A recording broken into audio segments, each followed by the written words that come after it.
All right. Hello, everyone, and welcome to another Spork of Ice and Fire here on Sporky News Podcast. If you are watching over on the great Mr. Grant Gregory's channel, thank you for joining us. But make sure you come over to Sporky News and subscribe, because I can use the help. And so could Teresa, who's trying to hit 1,000 still, and Mason, who we're trying to get over the 100 mark. So, we appreciate any help you guys give out. But with no further ado, I am Scott with Sporky News Podcast, and next to me is the great Mr. Grant Gregory. How are you, sir? Doing really good, buddy. Thanks for having me here. It's awesome to talk about some Game of Thrones, even though we had a little bit of a discussion about a few people backstage that we don't like that are involved with it. That kind of just made me bring up a lot of bad memories about season 8. Yeah. So. Yeah, I mean, that was the tough part. Dan and Dave, mostly David Benioff, DB Weiss, the quieter one, the one that brought it to Benioff. He was the one who actually read the books. He just turned into an utter douchebag. And you made a really cool comparison to when he was on Lost, correct? They were on Lost. Were they both involved, or was it just Benioff? No, just Benioff. Benioff was towards the last season where it went really weird. He was just worried about his next project. That's all he cared about, was his next project, and stopped writing as much, stopped doing as much research, and just get it done so I can move on and use this as a stepping stone.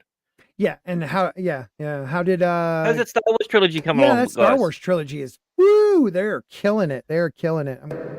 Let me know if my sound sounds better. I'm trying out different ones, but yeah, the sad thing is HBO, and we've talked about this before, Teresa. HBO was willing to give them like 15 seasons. They were asking them to at least make more episodes in the final season, or to hand it off to somebody else. And those idiots just were so arrogant. They were like, no, it's ending with us. And welcome to the channel, Teresa. How are you? We just don't have enough time. They're like, we can give you time. It's just like, I don't see how it can be done. Right. All right. That's reminding me of the pitch meeting where they do the pitch meeting, and like, we can give you 5 seasons. Oh, gee, we just don't have enough time. I just gave you 3 more seasons. Well, too bad. Here we're going to go. And hi, thank you for having me on, by the way, and thank you for all your kind words. And yes, Benioff and Weiss, just total hubris. They somehow confused themselves into thinking they actually were the brains behind all of this. Yes. And it's like, no, it's not your story, pals. You're adapting it. Yeah.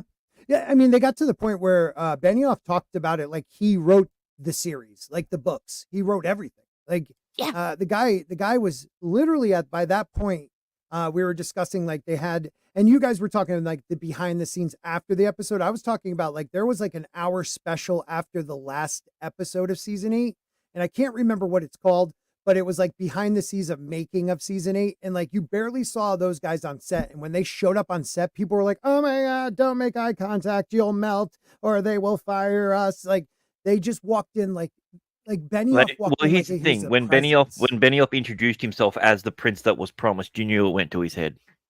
Yeah. Well, no, and I remember that one. I think it was called The Watch Is Ended, if I'm correct on that. Yeah, the end of the watch or something like that, yeah. Yeah, and that was where that's it. he was talking about Arya's role. It's like, yeah, when we were writing this about Arya and the faceless people and all that, I'm like, dude, you didn't write that. Right. That's when we started getting these ideas. I'm like, you fudgers. Yeah, you can say it. You can say it. We're past the minute. We're past the minute. You fucker. It's still hard for you. I love it. Yeah, I try to be a good girl. Language. Jeez. But man, I get mad. Well, we all do. I mean, it's ridiculous. Mason, one of the calmest people I know, and Mason is a nipple tonight. Mason, how did you feel about Benioff and Weiss and the idea, because we were talking about the arrogance of those two guys, mostly Benioff. Let's just say it, Benioff. Welcome to the channel too. Thanks. Glad to be here. Yeah. So your feelings, go ahead, man. Jump into it. I love how you slowly move into things. You get me nervous. I start talking over you, so I apologize. Go ahead, friend. It's all good. So I recently saw that one of them was actually involved with X-Men Origins Wolverine, and like they were part of the decision process to do like all of the awful things that are in that movie. The most, like the walk away explosion, just all the terrible, that movie. Sewing Deadpool's mouth shut. Let's just never talk about that again. Never talk about that again. That was terrible. Terrible. These eyes, these faces. Yeah. Oh, God. So they didn't start making bad decisions at Game of Thrones. They've been at it a while. I'm hearing you, man. I'm hearing you. It's been terrible, but we're going to get into some more of that. I just want to say hello to some people that are watching right now live with us. Some over on my channel, like the beautiful, lovely Sherry, the queen of memes. You got to love those legion of memers, and she is the queen of them all, I believe. We also have Charles Erdman over on, I'm just going to say here. You're here. You're over on Grant's, but show up over on mine too. Merwin Kobe, how are you doing? That is sweet. Love, babe. Agas Berkeley. Oh my God. I'm sorry, everybody. Sergio Sandoval. Nailed it. Thank you. I kill it in the names. At work, they rip on me for how I pronounce the people of Vietnam. Hook Norris is here. Soul Assassin, the greatest. He is the greatest moderator. I appreciate everything he does. Blair Baldwin is here. How are you, Blair? Hey, everyone. Hope you're all having a great day. Stay blessed. Thank you. Very blessed. So is Sergio saying blessed. There is Miss Martin Muse, only 50 away from 1,000, guys. So please make sure you help her out. Go over there and subscribe. Let's get the 50 people she needs, or at least get her to 75, 25 less. I also saw, yeah, of course. Also, one of the best out there, LDG, hashtag free the net. Big supporter of the channel. Love that dude. Check out his channel, LDG. I love hashtag free the net. That is something that I've been hearing more and more about, censorship. I forgot. That's for another day. But a guy talking about like the First Amendment in America wasn't written for the internet. That was, literally, that's what he said. Keely Chow. Oh, he's a supporter too. Hey, everybody. What's going on? Thank you for the raid. That is awesome. I appreciate it. With Damajanai in the chat. Come on, Damajanai. He is the ultimate. He gets the awesome. Yeah, that's very, very cool for the Pimp Daddy himself. Hope everybody subscribes over to Damajanai. Great human being, friend of the channel. Sup, brother. And then we got who else? Who else we have here? I just don't want to miss. Oh, Vanessa Lore. Hey, good to see you. Yeah, caught the notification. Thank God. Haven't seen you in a while. It's so good to see you. So many good people. Reclaim It Creations, a friend of mine. He's trying the $20 Survivor Challenge. I didn't text you back, bro. Something like you go into a store with $20 and then have to go survive in the woods with whatever you take out of there. So that's pretty cool. He has a cool channel, doing it all himself. That's his land you see in his avatar. And he's literally just out of curiosity, does shoplifting come into a part of that? Because I reckon I could do pretty good at that. Like you pay $20 and whatever you walk out. Well, I could walk into like a place that sells like RVs with $20 and steal an RV and go live in the woods.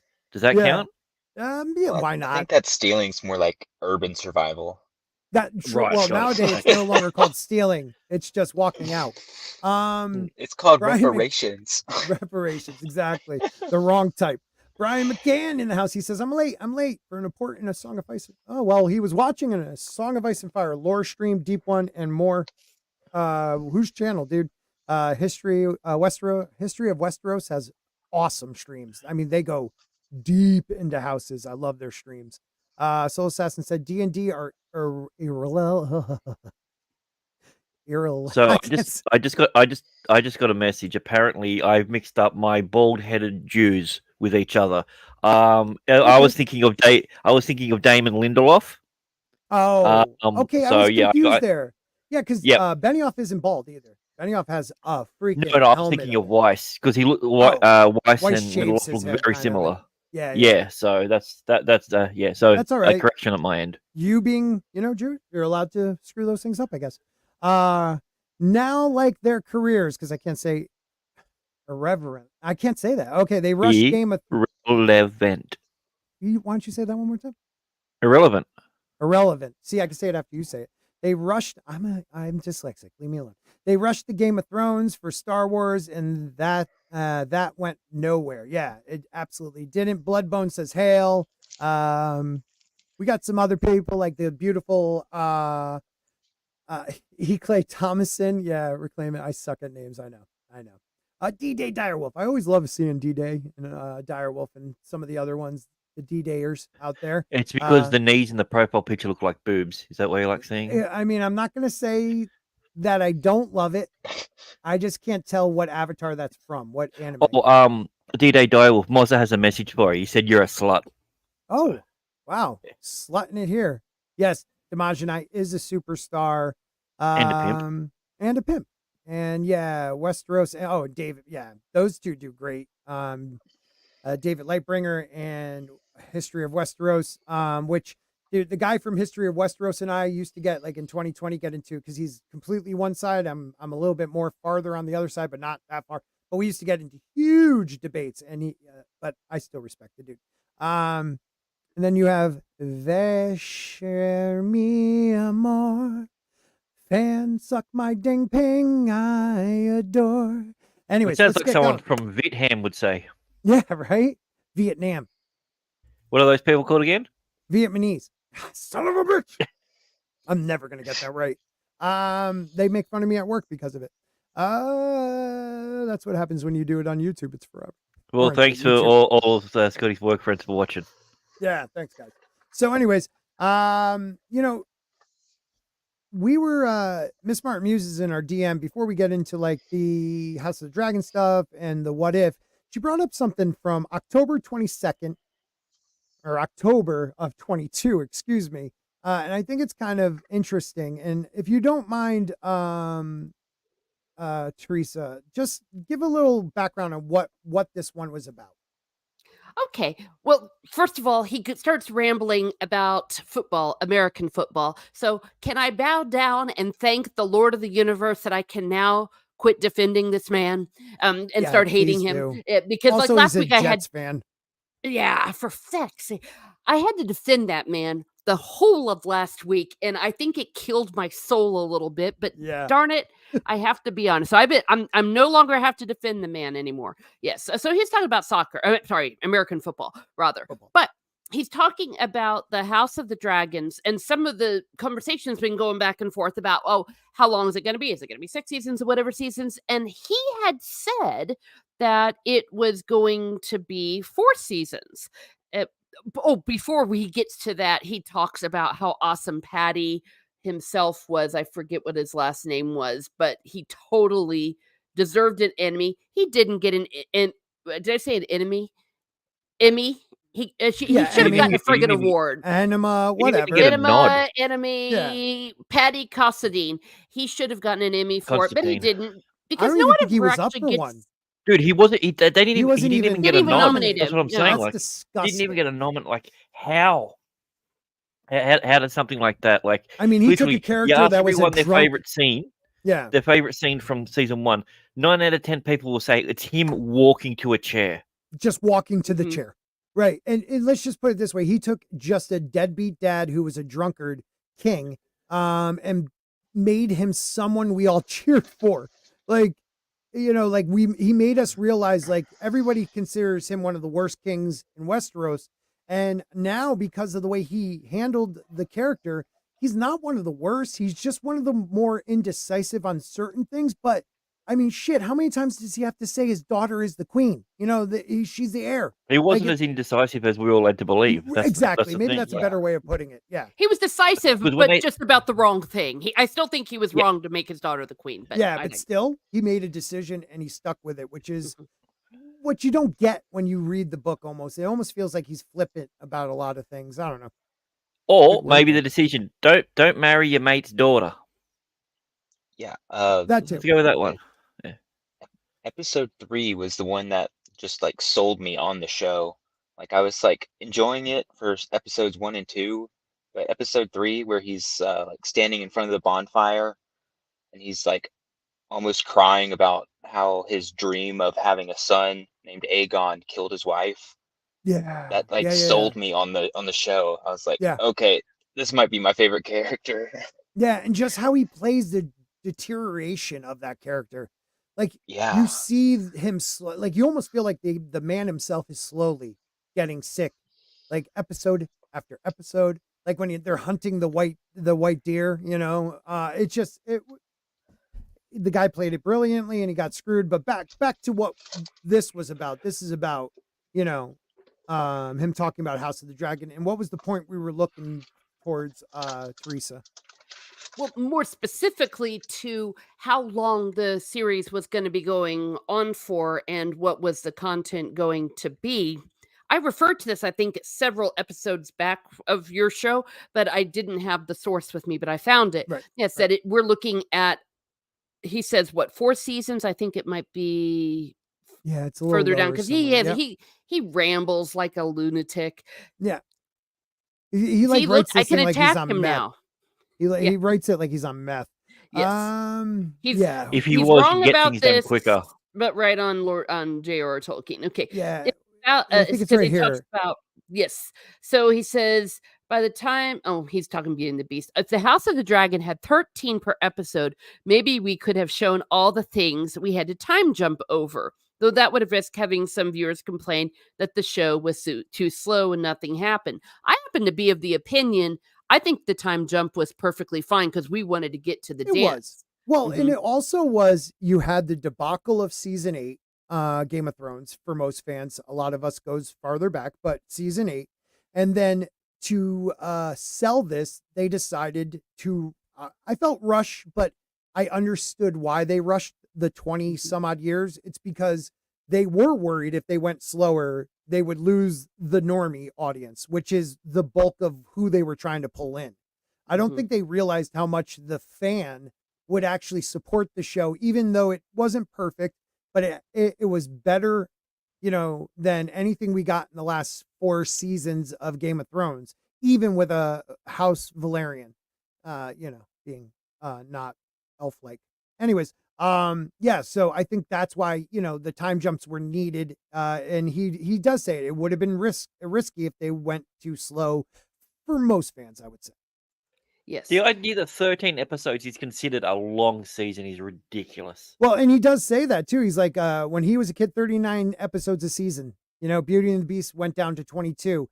Sopranos was, I think, was it The Sopranos that really did change that? They made it like a 13 episode season and then just fewer down to like 10. And then Game of Thrones just followed suit. It was like HBO that kind of changed the idea of what a season is. Game of Thrones changed. They went to 8, then the last season was 6. Yeah, but for majority, you always got 10. You know, that's what they set the standard. Sopranos was 13, then they were 10.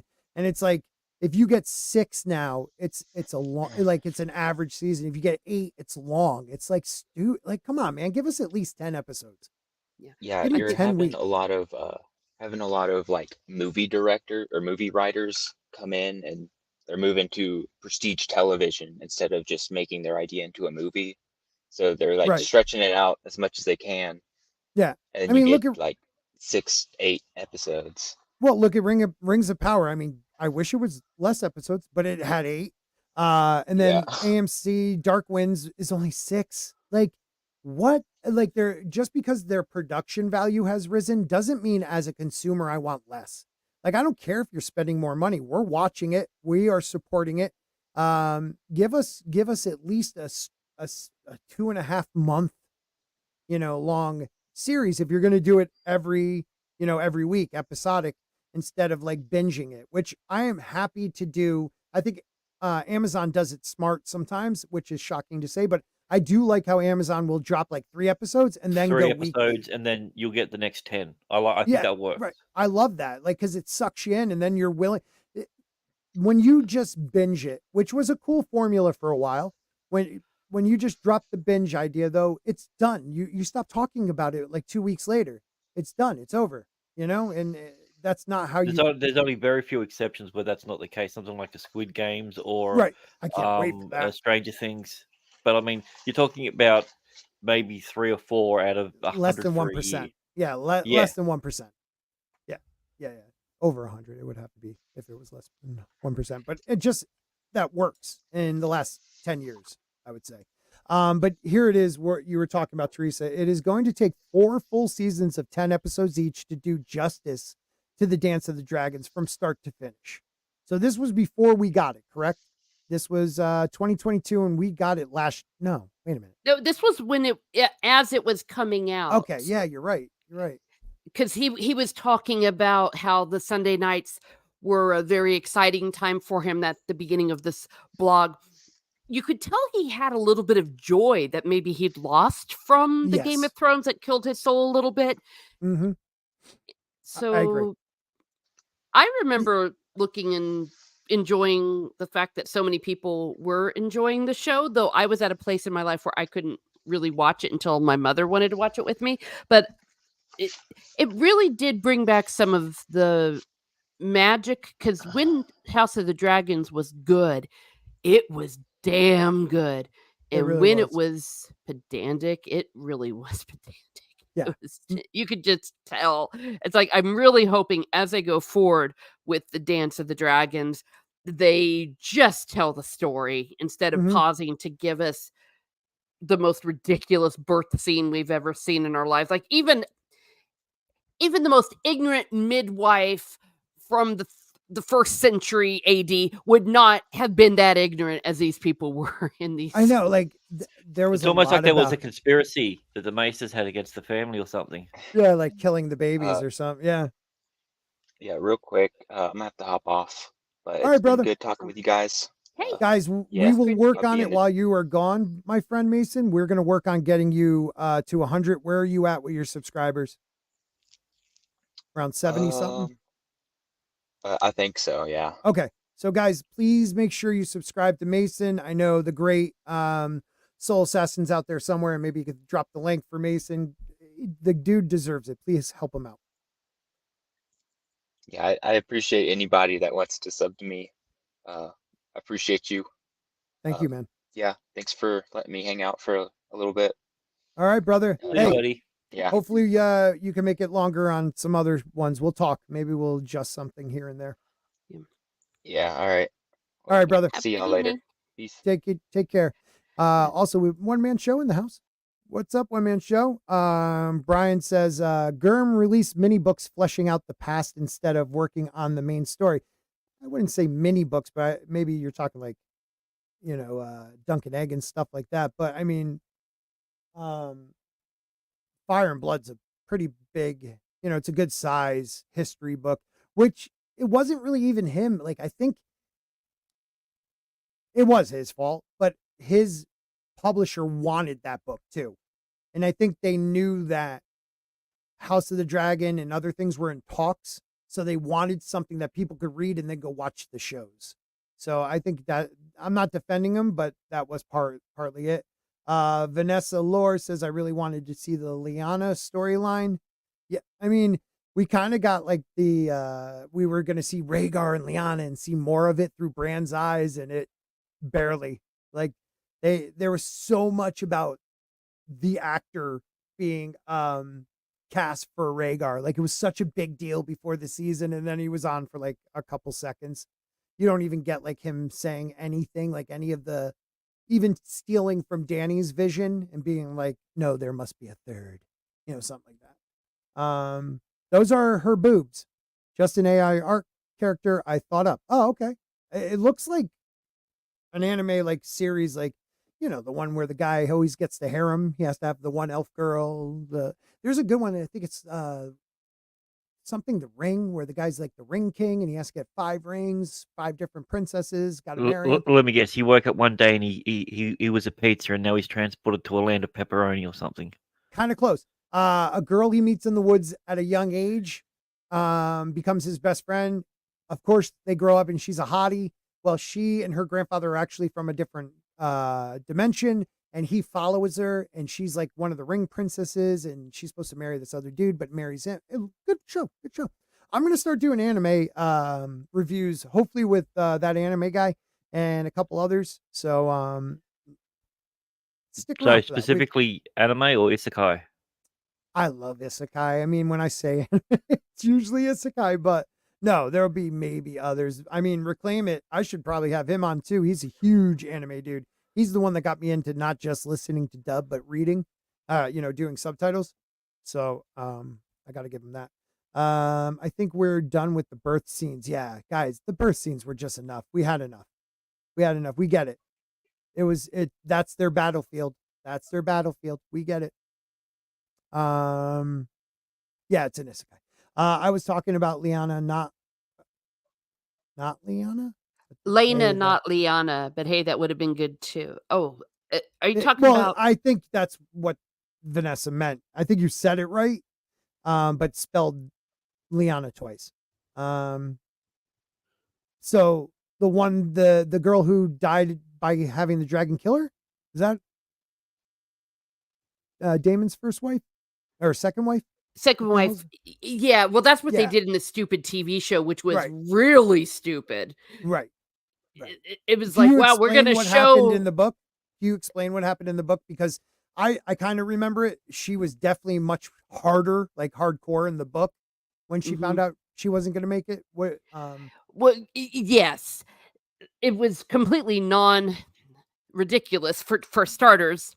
What happened was it was just like the thing. It's like, oh, oops, looks like she's having a hard labor.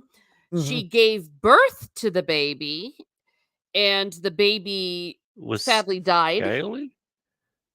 Well, they always are, but I don't. Yeah, when they're like, usually when a Targaryen baby doesn't make it, it gets a little scaly or has wing. It's weird. Yeah. Sorry, and then no, that's no problem. And then in her delirium, she's like, I know I'm gonna die, but I want to ride my dragon one last time. And she kind of flops and dies, like trying to get out to her dragon. So it's not like it was in the show where she's like, I guess I'm going to die, and I'm not even going to try to give the child a chance. I think I'm just going to burn us both alive. Right. And Damon's sitting there going, no. Yeah. Don't. And I'm like, oh no, don't. Oh no, I'll have to bang my niece now. Oh no. It was like, how did she even get out there, let alone that? And I even was on the side of the dragon. The dragon's sitting there going, I ain't gonna do this. What's wrong with you, woman? Yeah. And if they were trying to feel like that was making a statement about, you know what? I like, actually, you're showing yourself to be horrible because you're like, I'd rather kill the baby. And so that if I'm gonna die, the baby's gonna die too. It was really gruesome and horrible and made her look like a psycho. But in there, it was actually very poignant. They should have kept it just the way it was, frankly, in the book if they wanted to make a statement, but they don't seem to be thinking very clearly about their symbols because I don't think they think clearly. In the book, it wasn't just about one last ride. She wanted to die a dragon rider. So she wanted to die on the back of her dragon because she is a dragon rider, and that's how a dragon rider should die. I think that's how it's written, right? Yes, that was my bad summary, but yes, that actually sounds much better. Because, like it or not, the bastard can write. Yeah. Oh God, he's curse all of you that make me defend him, but yes, he can. Yeah, I did a video about that, like talk about all the 3 different births because it just drove me crazy about how they were different and why they were, and that was why those were the weakest parts of House of the Dragon because that's where you can see where they're saying ha ha ha, we're going to put our own little perception on women's health, if you will, and just insert it where it really doesn't belong, because it's just tragic enough that women would die in childbirth. Everyone knows it was tragic.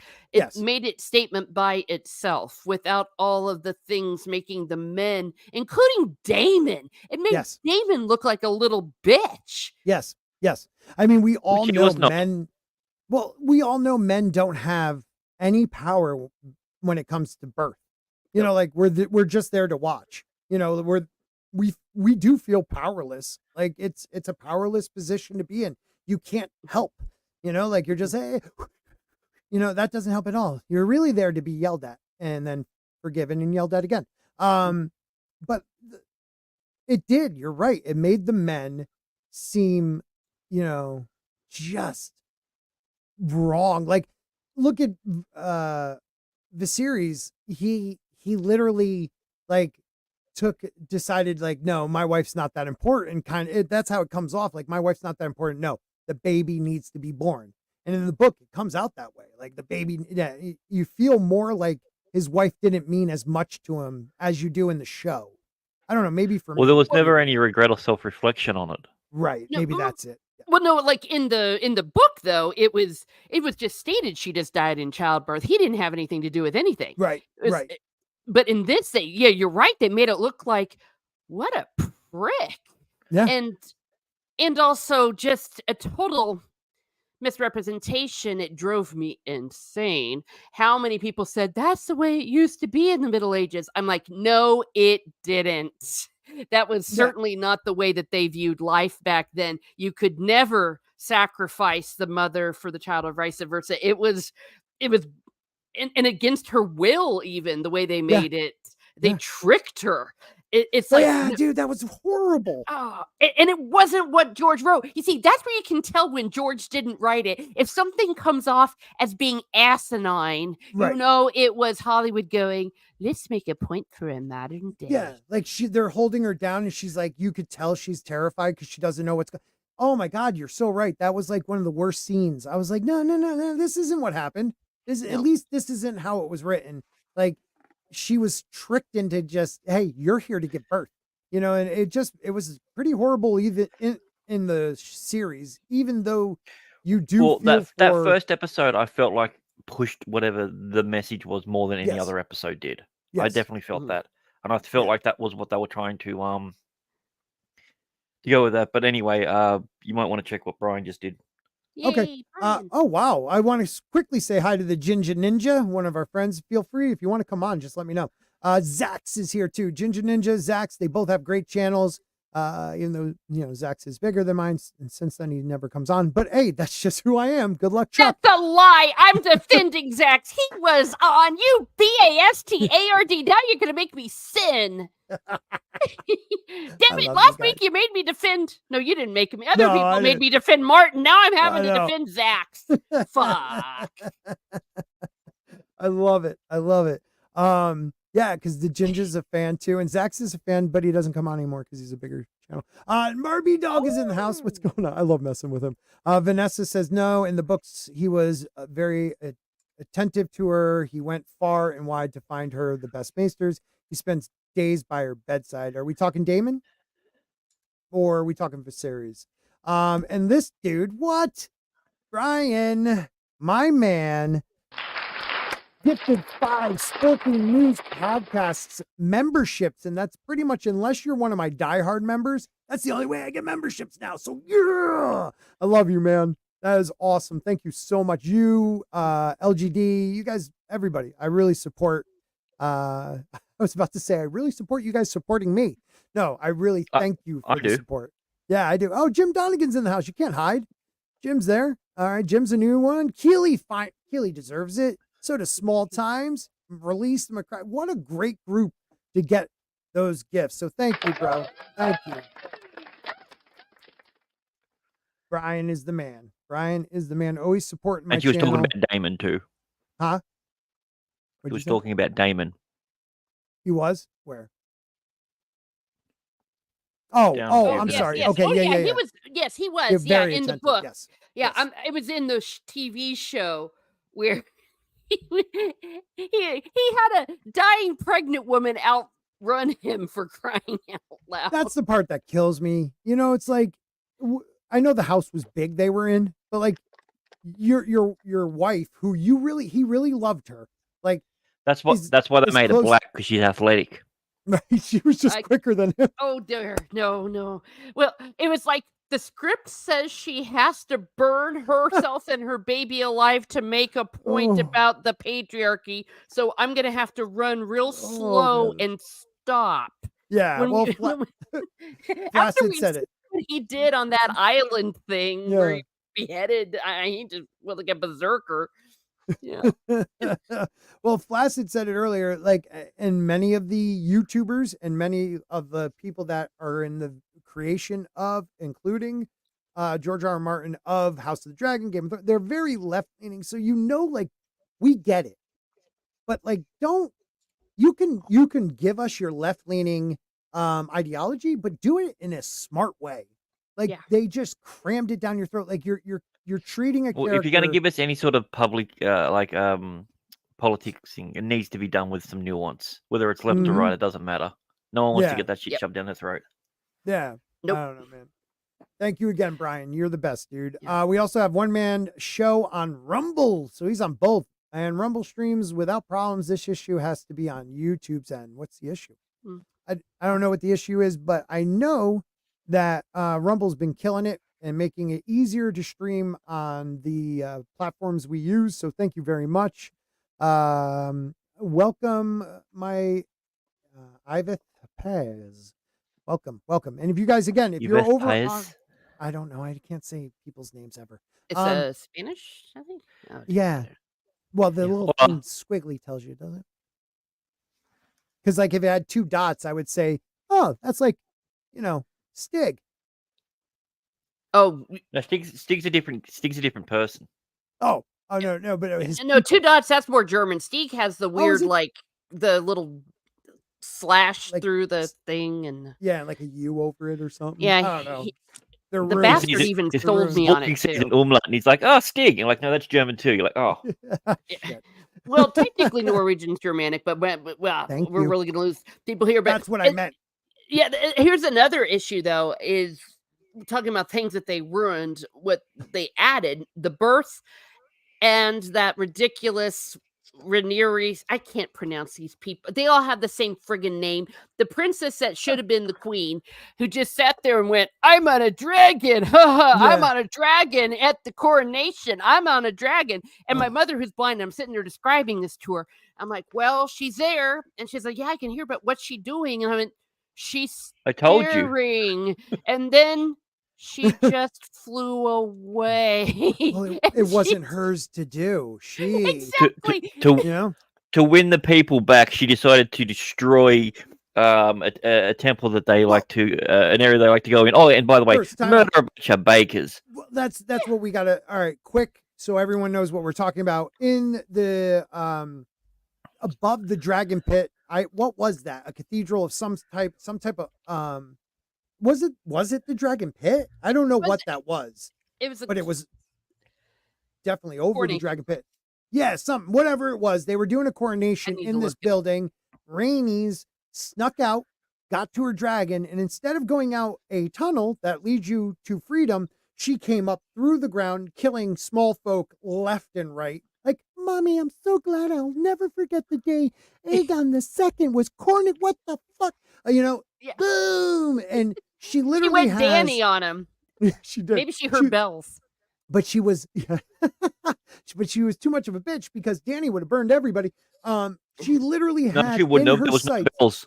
Oh, that's true. But in her sights was the green faction, like everyone that would be up against the blacks, and she just looked at them, turned around, killing more small folk, trampling small folk, and went out the door. Like what? And then her excuse was it wasn't her. I don't know, something to kill. And again, that was their pin coming in and saying, "Well, George Martin didn't have a girl boss moment, so we're going to have a girl boss moment." And all they made was a girl retardando moment. It was like you made her That's also Spanish. stupid forever. Oh, yeah, exactly. I'm sorry if you guys are on YouTube and it's buffering. I would just restart it and hopefully it works. But if it is, run over to Rumble. We're over there too. Thank you, one man. Great, I'm yeah. yelling now. Yeah. I'm Oh, yelling. no. That's how mad I am. I always sound like I'm yelling, so don't worry about it. Yeah, it's the Dragon Pit and I guess a temple over it, which I never understood. I always thought the Dragon Pit was that, the top floor of it. We saw it in one of the episodes. That top floor is the Dragon Pit because remember the dragon was down below and Aemon But why was do the coronation there? I don't know. Like So literally, that moment could happen. like they could have, oh yeah, exactly, because they could have done it outside of Maegor's Holdfast or the Red Keep, like outside there. They could have done it, them standing on the wall of the Holdfast and letting the small folks see them over the other side. Like there was no reason to do it in the Dragon Pit other than having her come through the floor for reasons because plot. Yeah, which is what makes the show a 7 out of 10 show, in my humble opinion, than the 10 out of 10 it should have been. Yeah, right. It's so stupid. Oh my dear. Yeah, it was so stupid. Yeah.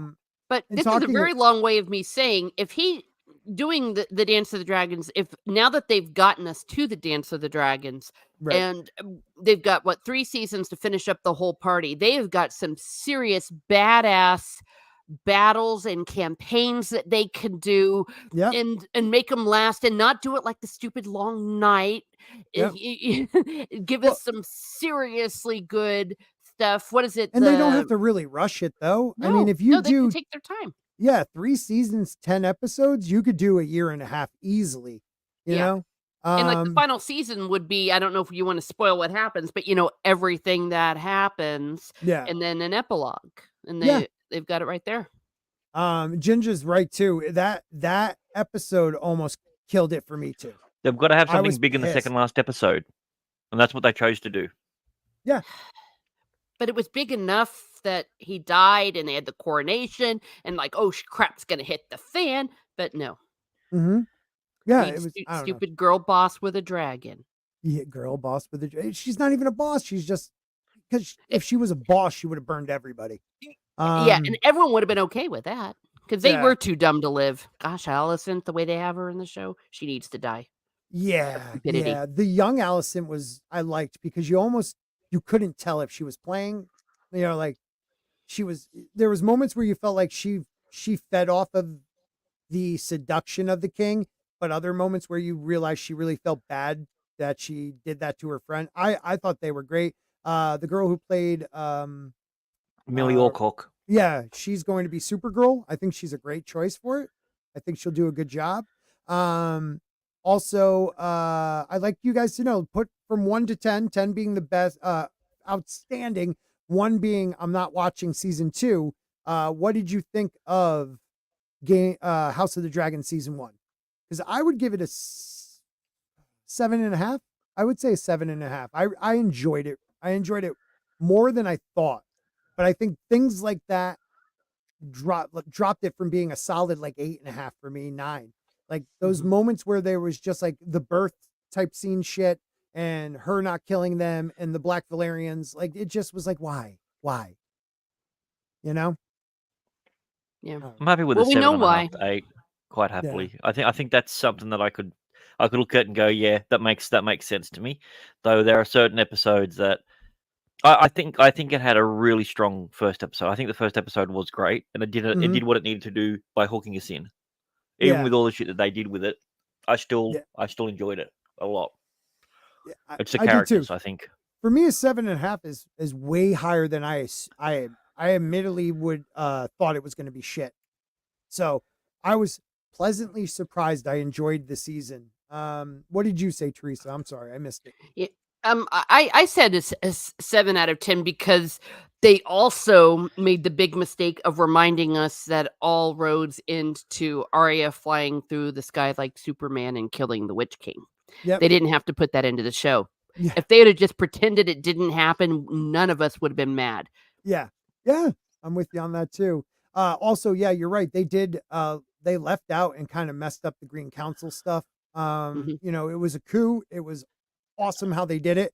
It took a full week, you know, like they met right after the death, but it could have been done better. Vanessa, you know your shit. I definitely know that. Yeah, 7.5, 8.5, Flaccid said. Ginger, I sent you a link if you ever want to jump on. Yeah, I sent you a link too. Zach's 24-month membership. Thank you very much.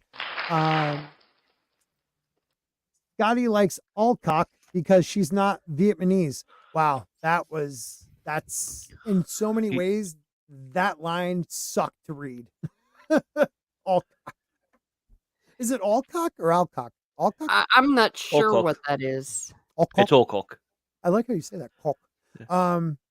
I don't mean, you know what I mean.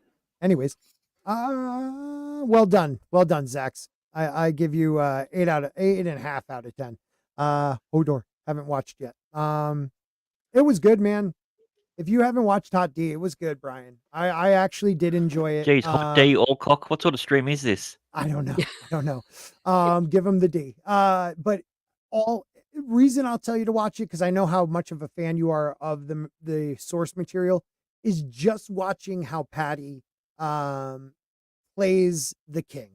Just how he plays Viserys is just brilliant. Brilliant. The dude is brilliant in the role.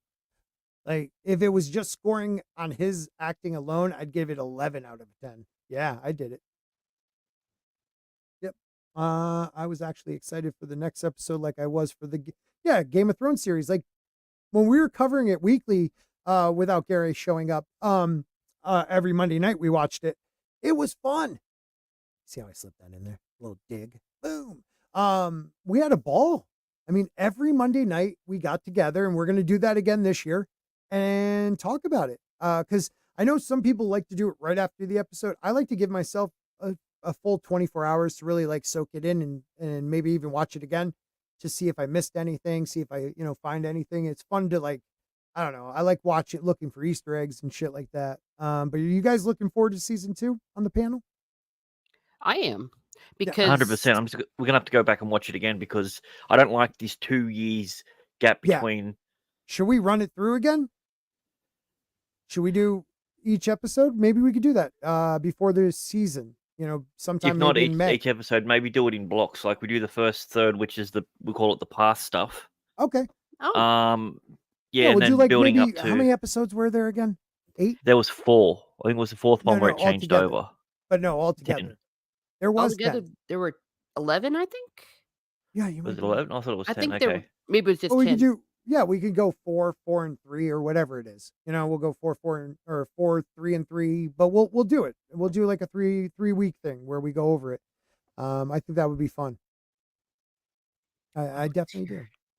So it was worse than they changed Rainy's hair from black to white. Yeah.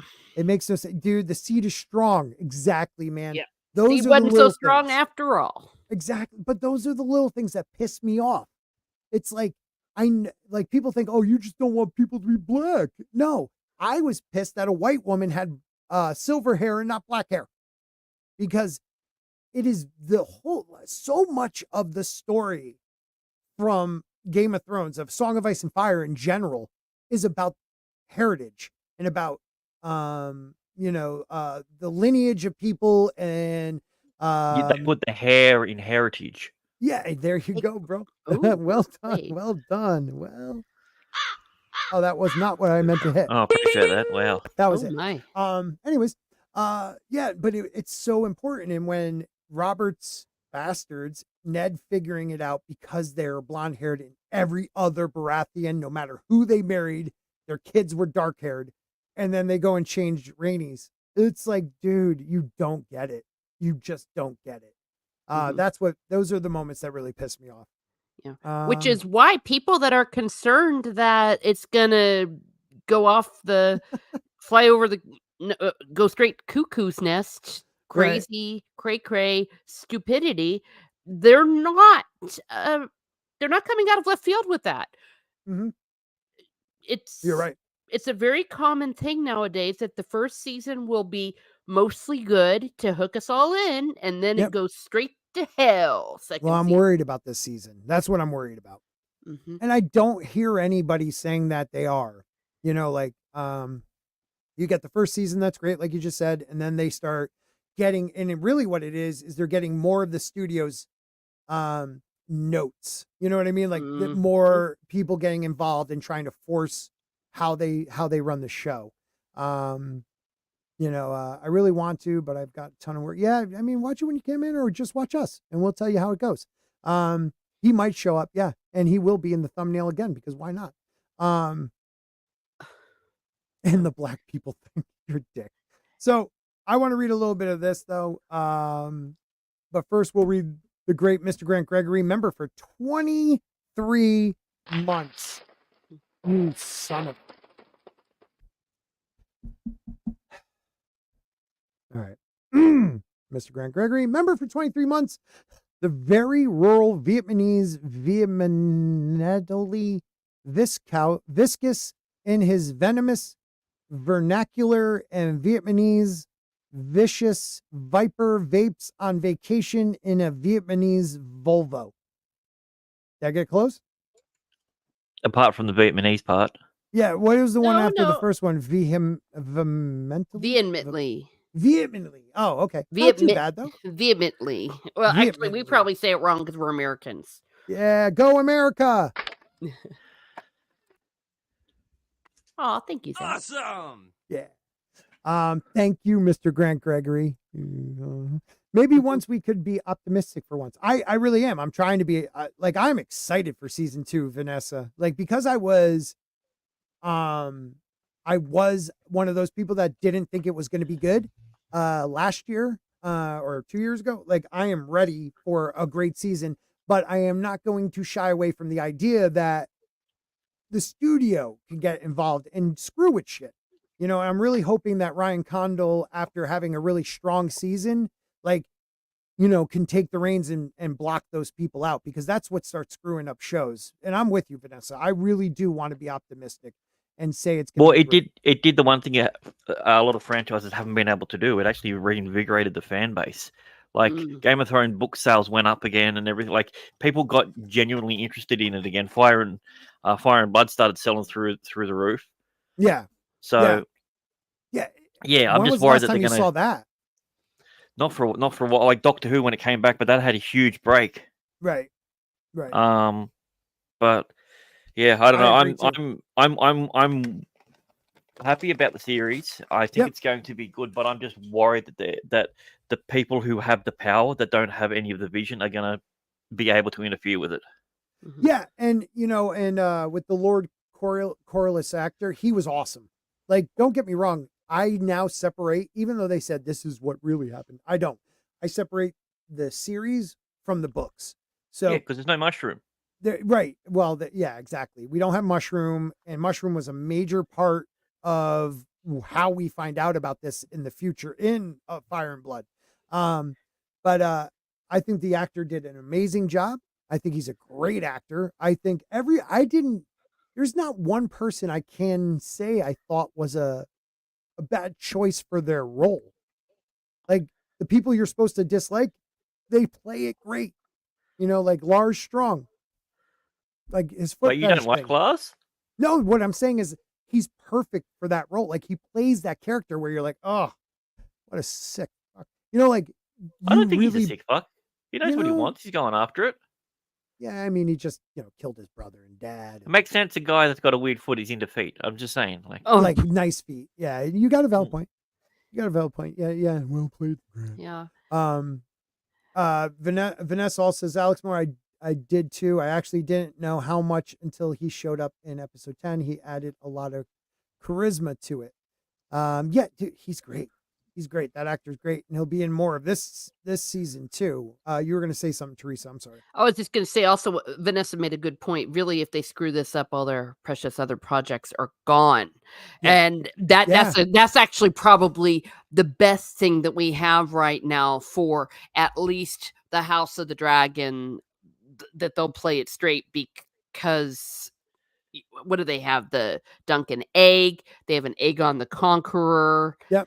Yeah. And then they have Nymeria and the 10,000 ships. they have quite a season few. season 8 killed off 5 different shows and 2 different franchises that weren't even connected. That's how bad it was. So a bad season can really ruin things. What were the other franchises? Well, the Star Wars stuff. Yeah, you're right. Like, I didn't even think of that. Yeah, the Star Wars for Dan and Dave, Blood Moon, and then there was a few other ones that I actually kind of like wanted to see. Like Blood Moon, we knew they were screwing that up. Like they were going to change Land the Clever to a woman, and like that was so dumb. But like I wanted to see being called clever. Like what were they thinking? Stupid. That would have been awesome. I mean, wrong. No, but like I wanted to see the Age of Heroes. You know, like I want to see Bran the Builder. I want to see like what he really, You'll get Bran the Broken. That's all we can do. Yeah, it's like, he has the best story. Not Bran he has the best story. He does. It's like porn. It was that Porn Star show where you go and you trade stuff in. It's like I want $300. Like best I can do for you is 20. I thought you said porn shop show, not pawn. Porn. I thought you said. Anyways, pawn. Yeah, pawn. Okay, pawn. It's not. Yeah. Anyways, a porn shop show would be a lot different. But I like where you're going with that. Okay. House of the Dragon Season 2 reshoots reportedly extended for huge battle. So we've been talking about this a little bit, hitting on it. Where do you guys think we're going to end Season 2? Like they rushed. We understood why they jumped so fast, 20 years of Season 1 to get people hooked in. But now you have a year and a half of war coming up. Spoilers, because we might bring up some spoilery topics, guys. So please, if you don't want any spoilers, come back in a little bit. I'll take off the spoiler thing.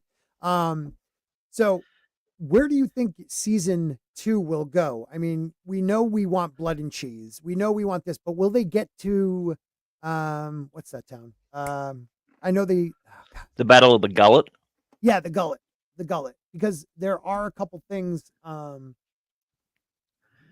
House of the Dragon did get a very important character.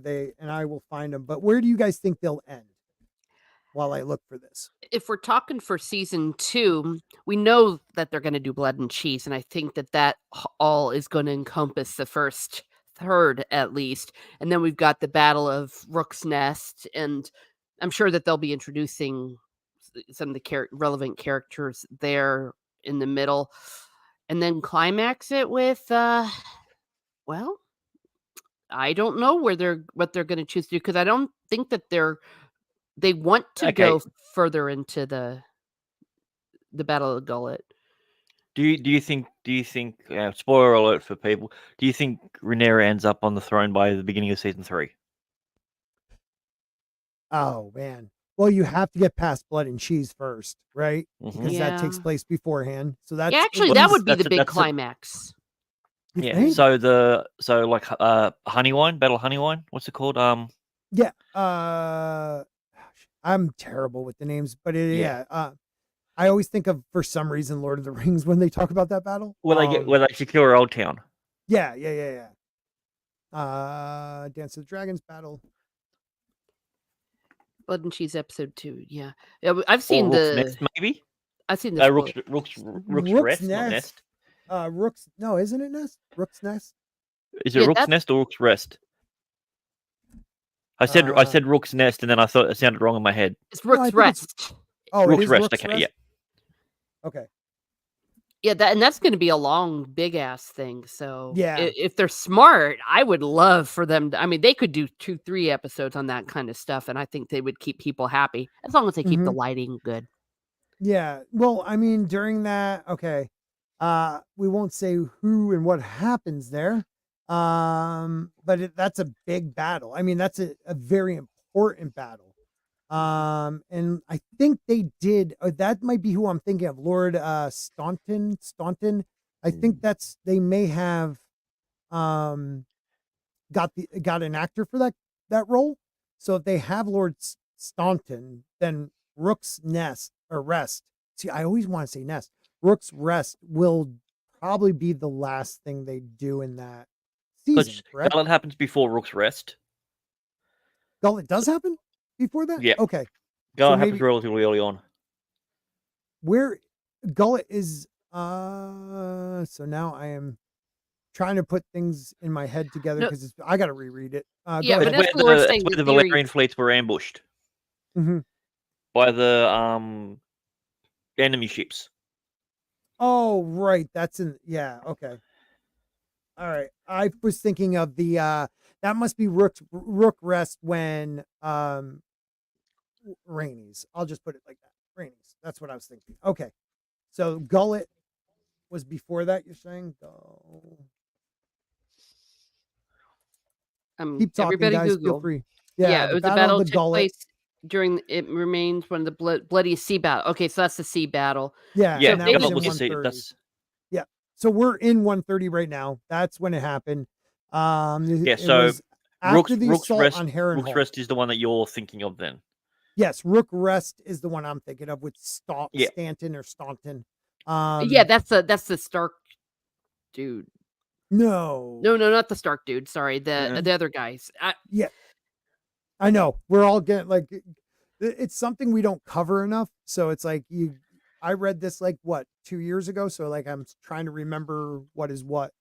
So I do like you got Battle of the Gullet, Battle of Rooks next. You've got the one afterwards where Damon ambushes the thing and they secure Old Town. Yep. Then you've got Harrenhal's the earlier first, too. Yeah, they That's had to before do the the Gullet. Harrenhal stuff. Yeah, that's before Gullet. Yep. Then you got the first of the 3 battles of Tumbleton as well. Mm-hmm. There's 3 of those.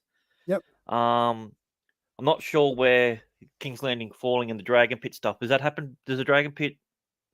That's that's far late. That's later. Yeah, that's much after. later. Yeah, sorry. Yeah. Yeah, Gullet is after Rook's Rest. Okay, so the Battle of Rook's Rest and then is first.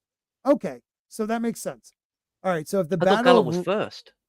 No, I think yeah, I'm pretty sure Rook's Rest is. Well, there you go. I could be wrong, but did you look at a timeline? No, I'm looking at my notes. Now. I was I'm just looking. reading I'm looking chat. at my notes that I had. Rook's Rest has to be first because a certain character, a certain character, it's in 129. Let's just put that. Rook's Rest is in 129 AC, and then the Gullet is definitely 130 AC. So this is where I believe they're going to end. Rook's Rest. Yeah, see, that's what I was. Yeah, so they do a big ass battle, That'll and then be huge. Yeah, I agree with you. And then they'll just end it there. Also the dragon. I just want to see. I remember them casting Lord Staunton. House of Dragon season 2. I just want to see if I can find the guy that they. And then, I'm assuming that they're gonna stick with the timeline because.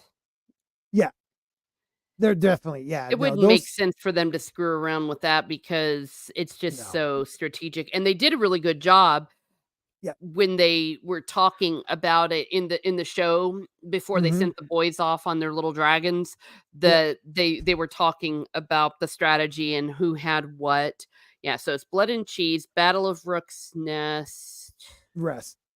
I did it now. Damn it! Same thing. I know. It gets me. And we every think time. we're definitely going to see the dragon seed, so that's going to be part of it. Yep. And then the battle on the honey wine. Yep. I mean Rook's Rest that could be the big. Yeah. That's a big one, man. That's a big one.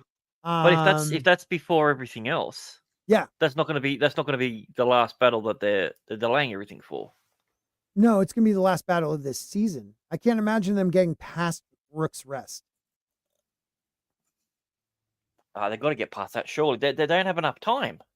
Yeah, I mean... Well, they got 4... They got at least 3 more seasons. At least. Yeah, now, so 3 but seasons. Dude, remember, this isn't the Dance of Dragons show. Well, no, it is. Well, I know what you're talking about, but it is, in a way, like... They're now what they were going to do was a Targaryen series starting with House of the Dragon. But I think they realized how popular it was after season 1 that they're now splitting it where now they're going to, while this is still running, have the Aegon the Conqueror series. So it's not going to be like when this series is over, then starts Aegon. I think they're going to have it all separate now because I really do believe they could take their time with this and make it easily 4 more seasons so they have 5 altogether. So are they doing anything with the Blackfire Rebellion then? I Well, that's freaking pray they that's do. after the Dance of the Oh, Dragons. way Yeah. after, yeah. Yeah, so that's what we were reading from that blog where Martin is telling. He says the plan is we're going to go 4 seasons, and that'll give us plenty of time to properly do the Dance of the Dragons. Yeah, that's what he says then 2 years ago. Yeah, But this and I is haven't also heard the any differently. If there's been another source, I haven't seen it. I mean, Yeah. every source I've been seeing has been saying that this is a Dance of the Dragons, Yeah. and then they're going to do separate Well, series for the other I ones. remember we read a big thing Oh. about it. Yep. That it was supposed to be it was supposed to be 5 seasons, and it was supposed to end with the Mad King. Yeah, no. Yeah, that was a long time ago, though. I remember reading that too. Yeah, that was a Yeah. long time ago. This is now something complete. It became its own thing.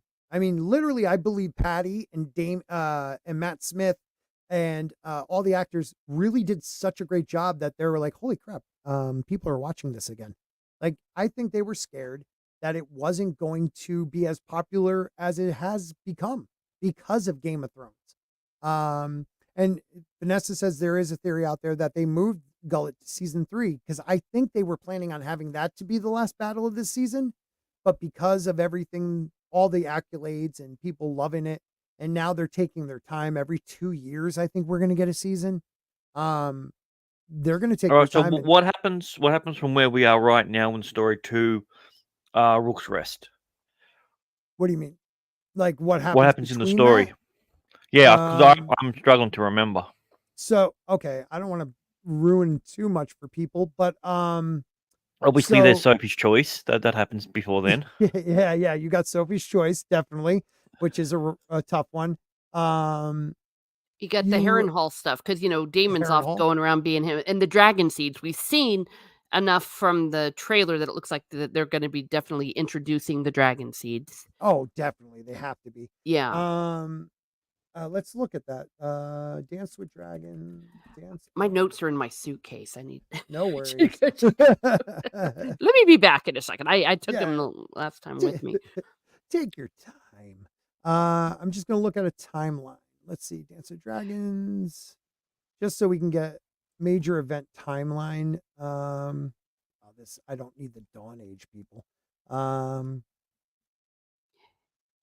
So we have so 120. Yeah, that's not what I want. Dance with Dragons. Here we go. So you got the Dance with Dragons. You got the coronation of Aegon II, the Black Council, and their coronation of Rhaenyra. So after that, you have the assault on Harrenhal. You have there's also they call the dance over the Shipbreaker Bay. So we had that with Storm's End. We know how that turned out for somebody. Not good. Num. Now the assault on Harrenhal, I didn't realize that was supposed to. That was okay. They're talking about that was supposed to happen before Storm's End. Am I wrong on that? I thought that happened after, but it's saying Prince Daemon let the Blacks attack on Harrenhal, which conquered without bloodshed in 129 AC. So that already happened in the storyline. Then you get Lucerys, and because of that, then you get Blood and Cheese, which I'm not going to ruin for anybody because that's like one of those I don't know, red wedding best moments. Yeah, really.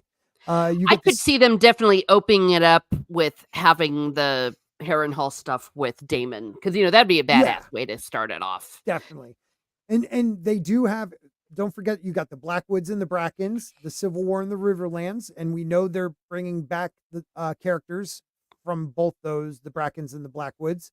If you don't remember, when in Storm's End, it was the young Blackwood kid killing the Bracken. So that was like a major moment. So they're going to definitely have that battle. Fights. It's the Battle of the Burning Mill, which is a big part of that. Burning Mill. I forgot about that one. Yeah, that's going to be. Yeah, that's a big one between the Brackens and the Blackwoods. And then how the Stony Hedge, there's a lot that goes on in that one. And I think that's Daemon too. How they take Stony Edge, but I might be wrong on that.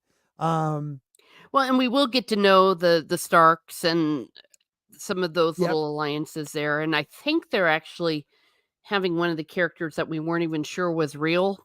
Mm. When Rhaenyra's boy was gonna be secretly married or sleep with the daughter or be pledged to her. We don't know if that's gonna actually happen or if that's just gonna be one of the rumors. Yeah, when I say rumors, the way that they write it in the Fire and Blood, where we don't know if this really happened, but they may be showing that stuff too. That'd be interesting. And then, So like, sorry, who was that with? Stark, there was like his illegitimate daughter or something. It was a paragraph that may or may not have happened, that the Rhaenyra's kid, when he went to bargain, that he Jace. slept with. Right. Okay. So I thought you talked when you said the kid. Yeah. Yeah. Well, I guess he's not really a kid anymore. Or are they going to age him up? I don't know. I just remember that's something they could play around with, a story there if they so choose. Yeah. Did we get a confirmation whether they cast anyone to play Darren? You know what, man? That's a good question, because they said, like, oh, he was in Old Town, like, and that we should probably be seeing him because he isn't. But that no young, one mentioned right? him in the series. No, it was not just that that's what I was wondering. Right. We haven't heard anything of him in the series. So after the Burning Mill, Battle of the Burning Mill, you have a lot that goes on with, you know, the Greens, you know, Aegon being fearful, you know, trying to reach out to all the other lords. Because that's because at the same time, that's when Daemon is at Harrenhal trying to organize for Rhaenyra's claim, going to all the houses and doing all that stuff. Yep. So I guess I can see that in there. And don't forget, there's that part where Aegon, like, dude, Christian Cole, I'm sorry, people love Christian Cole, but he is a prick. Hi, honey, Mrs. Spork is here, yay. Like, they drag out all the imprisoned, Team Blacks from the dungeons and give them the choice to fealty to Aegon or the axe. That'll probably be a really cool scene. You have the twins, they duel. So that's before. Oh yeah, true. I forgot about that. That's a huge one. And then you get Duskendale and Rook's Rest. So I think that's a lot for the first season. It's not the twins' final duel though. That happens. Huh? That happens before Duskendale and Rook's Rest. When their final battle. I thought that happened in the pits. Seven Sworn Brothers. Oh, the big one, you mean? That's gonna be so badass. I believe so. That'll be after all the stuff with the taking of. Yeah. Right. That's way later. Yeah. I know the twins come upon each other at the castle Citadel and fought to the death. I thought that was earlier. It's showing it in the timeline before Duskendale and Rook's Rest. So I don't know. Yeah, Templeton and Burning Mill. Yeah. Sorry, we're all deciphering here, but I know, sorry. I left my notes. I'm trying to do it without giving like too much spoilers as well. Right. Yeah. It's tough. Though in general, we kind of, mostly people. I think mostly people that know, and if not, I'm sorry, we did put the spoilers. Battle of the Honey Wine. I'm just thinking of all the major battles. So like Battle of the Lake Shore. We've got about 10 big battles to go. Like, oh, dude, realistically, you look at this up here. I mean, look at after Blood and Cheese. You got the Riverlands, the Civil War. You got Duskendale and Rook's Rest. You have Battle of the Gullet, Battle of the Honey Wine. The Fall of King's Landing. That's a big one. Maybe that'll happen season 3, because they said if it happened after the Battle of the Gullet, and then if they move that to season 3, right, it would have to be near the end, or the Fall of Dragonstone, because that's a big moment. Yeah. That'd be the climax, maybe. Yeah.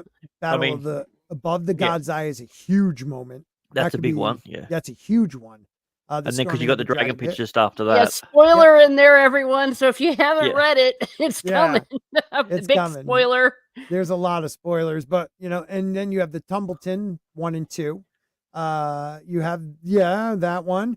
You have the Battle of the King's Road. And then the aftermath of everything, like. So that'll be the end of it. Yeah. Yep. The False Dawn, the Hour of the Wolf, where I know some people are fans, others aren't. I'm a big fan of Preston Jacobs.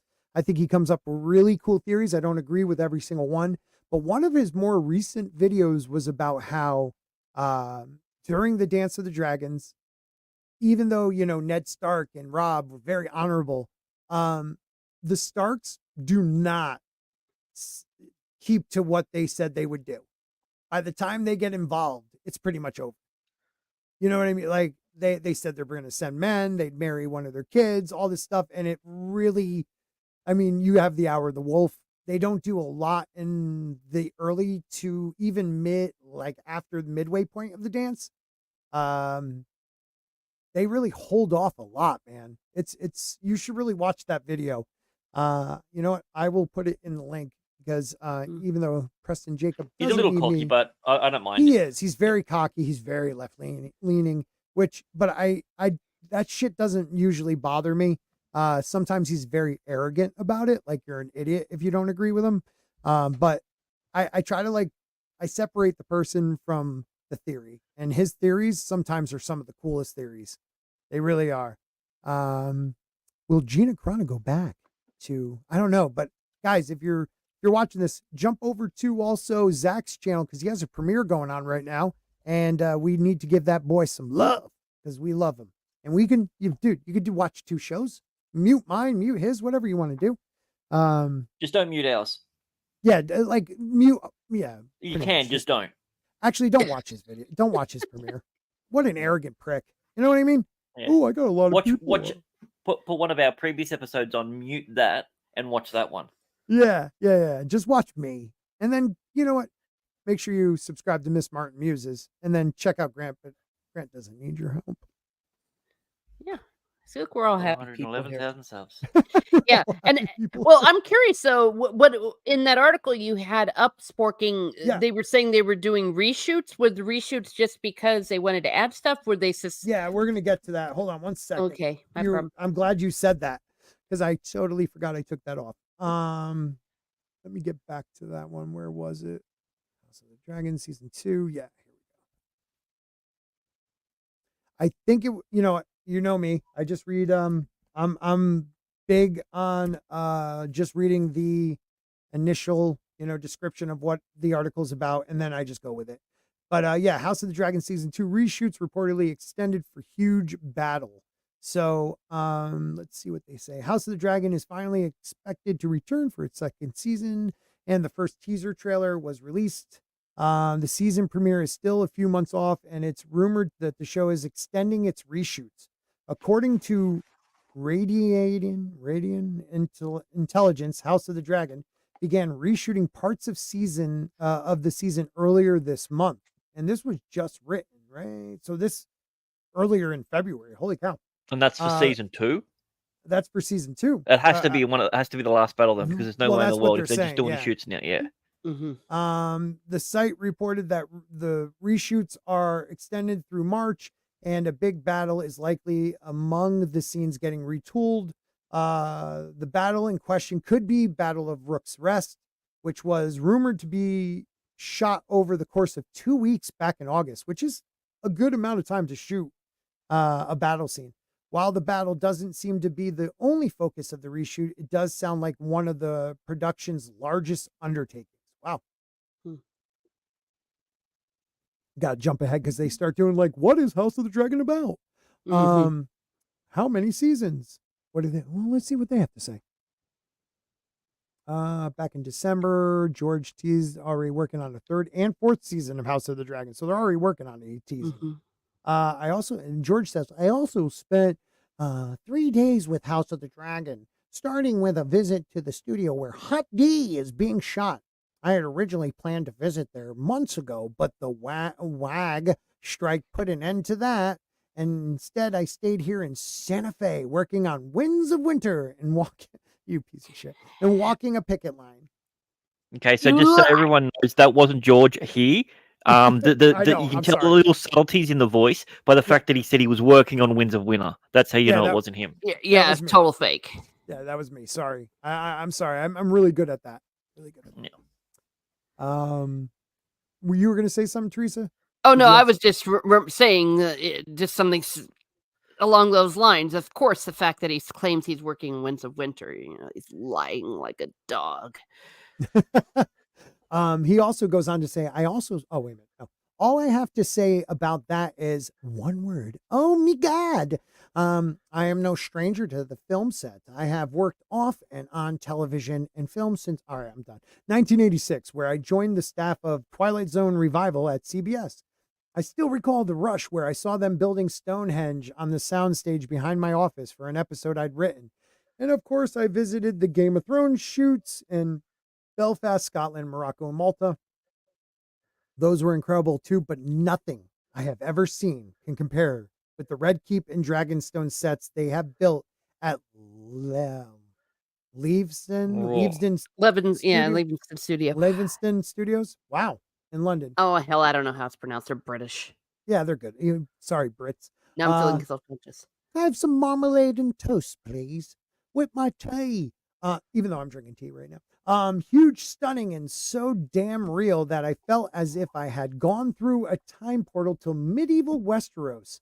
It would actually have to be like a time dimensional portal. But anyways, I love castles, and I have visited dozens of actual medieval castle keeps and towers in my time, and none of the real castles I've ever seen can hold a candle or a torch to our Red Keep.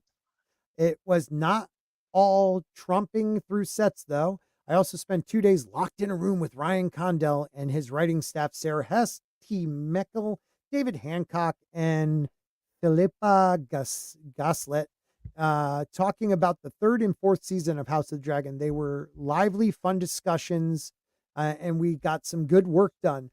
Though 2 days were not nearly enough, there is so much ground to cover that I almost not sure 20 days would have been enough. But maybe you should be writing The Winds of Winter and not even taking 2 days with them, George. Maybe. I don't know. That's just me. That'd be nice.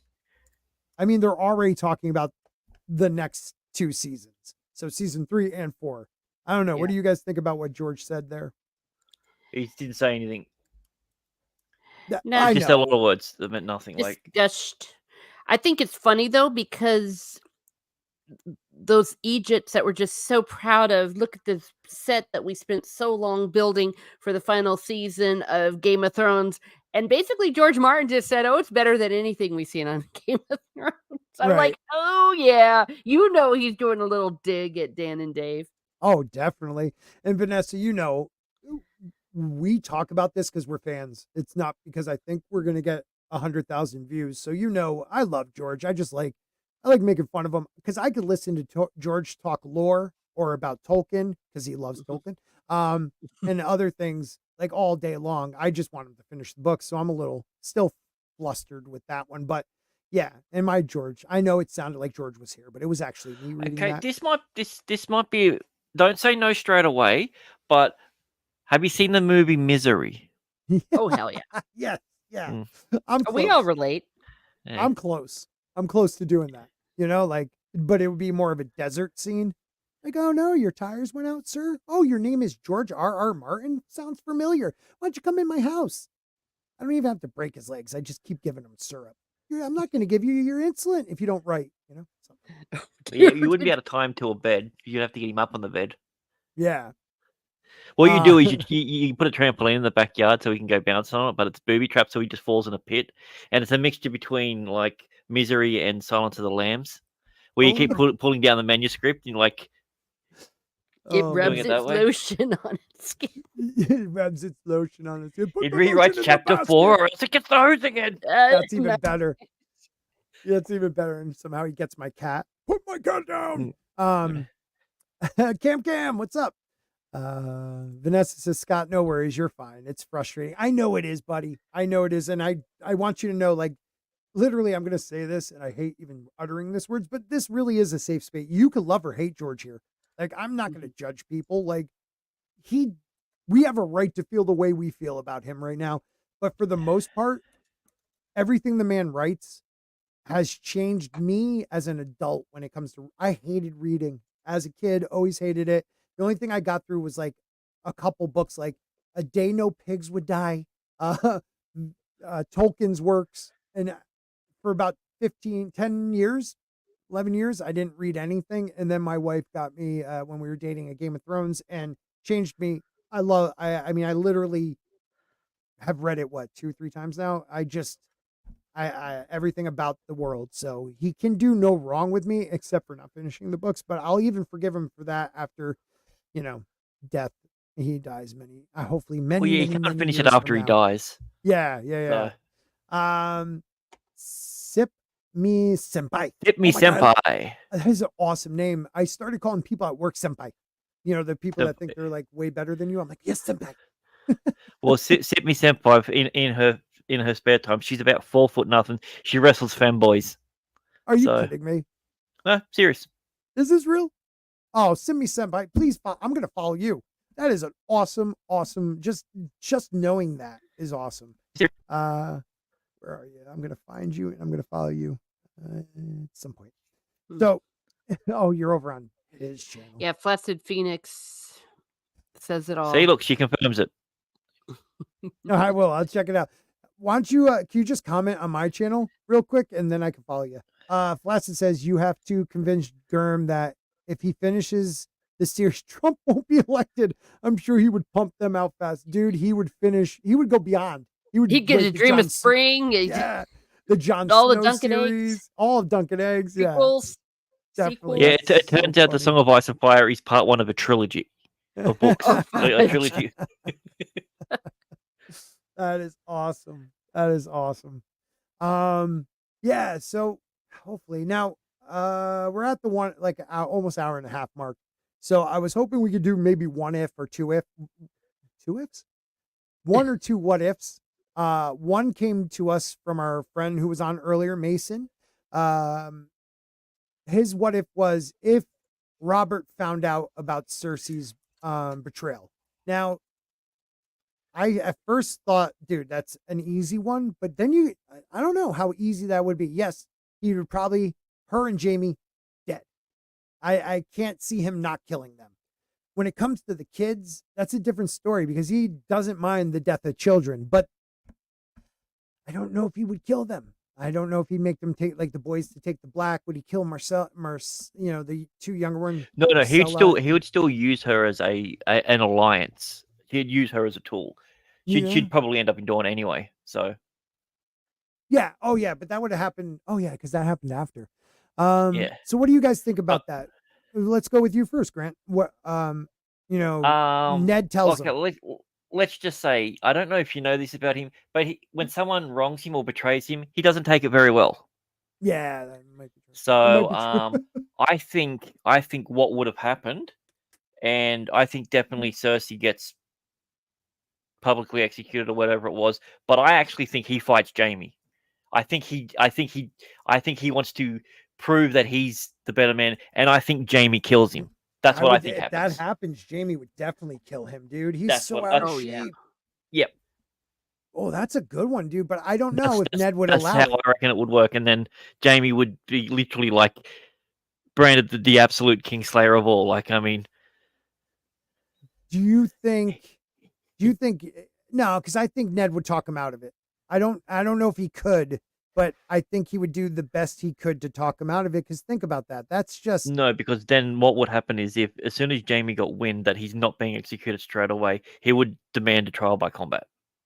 Oh my God, I didn't even think about that. He would demand a trial by combat. What would happen then was if that was to happen, in the trial, either it goes ahead and Robert gets killed by Jamie, or Tywin comes in with a lot of alliances and essentially tries to take the throne, tries to usurp Robert as the king. Yeah, it would have to. Because there's no way in the world that Tywin is going to allow his bloodline to be wiped out. Right. Yeah. The only thing that I can think of the scenario would be that he finds out and he just orders his people to secretly take him out. That they have no warning. It would have to be Cersei and Jamie and all the kids just all get killed at once. Yeah. That's what I would see happening. He won't care about it being a fair fight. Yeah, no, God, no. He won't care in the heart, but I think he would kill Joffrey because just Joffrey's an asshole. But I don't know about Marcella and I don't know about Tommen. He might make Tommen, join the Sept, or both of them become like part of the faith. I think Ned would have to be a strong voice of reason. I mean, Ned's the one who he turns, he wants Daenerys killed. And then because Ned quits, he puts out the order to stop it, even though it may be too late. But at least he listens. But you would have to know that Ned would have to get to him. It'd have to come from Ned. Ned would have to be prepared to, like Robert's wrath, stop him before, because he would have to tell him before he went on the hunting trip. Because if he didn't, he comes back, he would only be able to command people to do it. And who would actually, if they know he's dying, do what he's saying?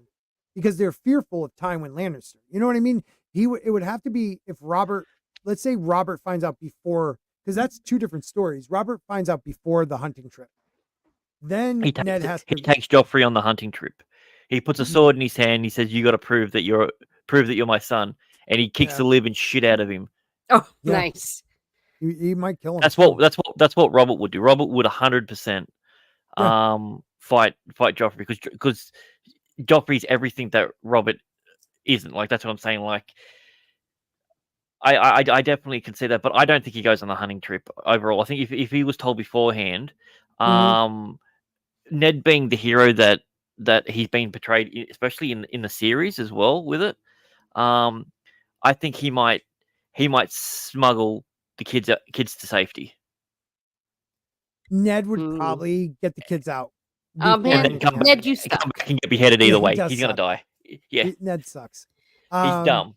He is dumb. He is dumb, but he thinks he's the voice. He knows Robert too well, and he's like his voice. He's his Jiminy Cricket. But so now you got the aftermath. Let's say, okay, so he kills Jaime. He has Jaime and Cersei killed. Tywin Lannister is, in what, he's in Riverland or in the Reach, not the Reach. He's at Castle Rock. Does he do anything automatically, or does he know that this isn't the time? Because, if he attacks the king, well, now you're attacking the king who your daughter slept with your son and had, these incest bastards. I don't think he has any leg to stand on. You know what I mean? So he can't do anything right off the rip. I could actually imagine him under that circumstance say, "Yeah, sorry, Robert, my kids suck and they deserve to die." Right. And he would kiss up to him and end up his hand. Yeah, play the game. Well, play the game. He already. Oh no, he wasn't, because Ned was. Yeah. Ned was the hand, or even not be the hand, but like at least buy him time to like that. something else out. He would pledge allegiance to him. He'd say, "I have no daughter. I have no grandchildren. I have no son. They're dead. They're dead, and they're dead to me always. Yes. My loyalties to you, Robert." Right. We will. I will add a little caveat to it. Very first thing that he does is he gets Tyrion married. Oh yeah. Oh, mm-hmm. To Tyrion, to Marcel, or anyone, like just someone in a high. Marjorie, I meant. Sorry, someone like a Marjorie. Maybe Sansa even. Maybe he married Sansa, because at the time Sansa was supposed to be marrying Joffrey. It's like, fuck it, you're gonna marry Sansa, and then that way it keeps him close to Ned. What, you're saying, Robert? No. I'm saying that would be Tywin would make, before he did anything, he would secure. Before he'd be throwing, if he's made the decision that he's going to throw his other kids under the bus, he's making sure that there's at least another anchor in another house with Tyrion. Yeah, but no way it would be Sansa. No way it would be Marjorie, because. Oh, okay. No, I'm saying someone of that caliber, of that. I was the one that another said that. really high family. Yeah, because I would think Marjorie would marry Robert, and Robert would have legitimate children with her. Yeah. Oh, the Tyrells, they were already they were going exactly that direction. They would definitely think take about advantage. Think about it, because you already had the youngest brother, not Stannis, but Shirlene Baratheon? Renly. Renly was already trying to set that up. So Marjorie marrying. Hit me. Have a good one, Dal. Yeah, I couldn't find your channel. I'll get it from you. I was looking for it just a minute ago. Thank you, Sip Me Senpai. I just love that name. Tyrion and Shireen. Shireen. Okay. Oh my God, that would be a good one. That's a smart one if they can, because she ain't going to be able to marry anybody. She's really young. So it would be one of those engagements till she comes of age, or marriage and then when she comes of age type thing. But Marjorie would pump out some legitimate children, but if not, he would probably legitimize Edric Storm. You reckon? You reckon he would? So is he aware of? Is he aware of him? He's aware of only a couple, or no? Yeah. He's not just aware. He's only recognized a couple, and he's one of the biggest ones because remember he was consummated he's the oldest. on the. Well, he was also consummated on Stannis's wedding night in the bed that he was supposed to be in. So Edric Storm probably be named heir. He would be legitimized and named heir until he has a natural born son or a legitimate son with Marjorie. Because you would have to marry Robert again. He would have to be married again. I can't see them allowing that. So it would be definitely Marjorie. So now you got the Tyrells in a place of power again. So you got the Queen of Thorns back in the game. Dude, every what if scenario ends up with them on bloody top, I swear. Yeah. Like when they blew up in season 8, or was that season 7, when they blew up the church. The Sept. Yeah. Sept, yeah. That was such a cop-out because the Tyrells really are set up to dominate and what's the brilliant part about it, and people saying, oh, it's such a world that's against women. It's not even the men. It's the Queen of Thorns and Marjorie that are setting that family up for success. I mean, Loras she was the most loved. She was the closest thing to a Princess Diana that they have in the world to be able to she was almost universally loved by all class of people. Cersei, I mean, that's later on too. So you don't even get the whole she slept around with everybody thing. So everybody would see her as this pure and beautiful, Reach flower, and Loras being the daunting. Well, not flower, because that would make her a bastard. No. Yeah, no, not a flower. Not a flower, but the flower of the Reach. So the rose. The rose. Ah. And then it makes sense because she's got a lot of thorns. Right. And then you could have Loras marry Sansa. And he'd probably want to marry Bran. Well, he'd probably want to marry Renly, but for strategic things, now you got the trinity of family all married in with each other: the Baratheons, the Tyrells, and the Starks. I mean, you're screwed if you try to go against them. I find it weird that the Starks and the Lannisters haven't got a much thicker bloodline with each other.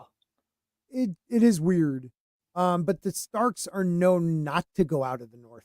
So it isn't as weird as you would think. I mean, literally out of the north for them is like maybe someone from the Eyrie or like the Reach, maybe. It wasn't until Ned's father and the Maester started doing their southern ambition. Slutting. Like trying to hook up with other houses in the south. So, I mean, you had Brandon Stark marrying Catelyn. You had Lyanna and Robert, and then Ned, was he put up? I don't think so, but a lot of people thought they were going to reach out to the Danes for Ned. I don't know. Next series. I don't know what next series is. Next series is this year. What? Is it coming out this year or 2025? I can't remember. What series? House of Dragon in the title. Oh, House of the Dragons this summer. Yeah. August. And your summer's in August? Yeah. On our side of the world, yes. Summer is August. That's so weird.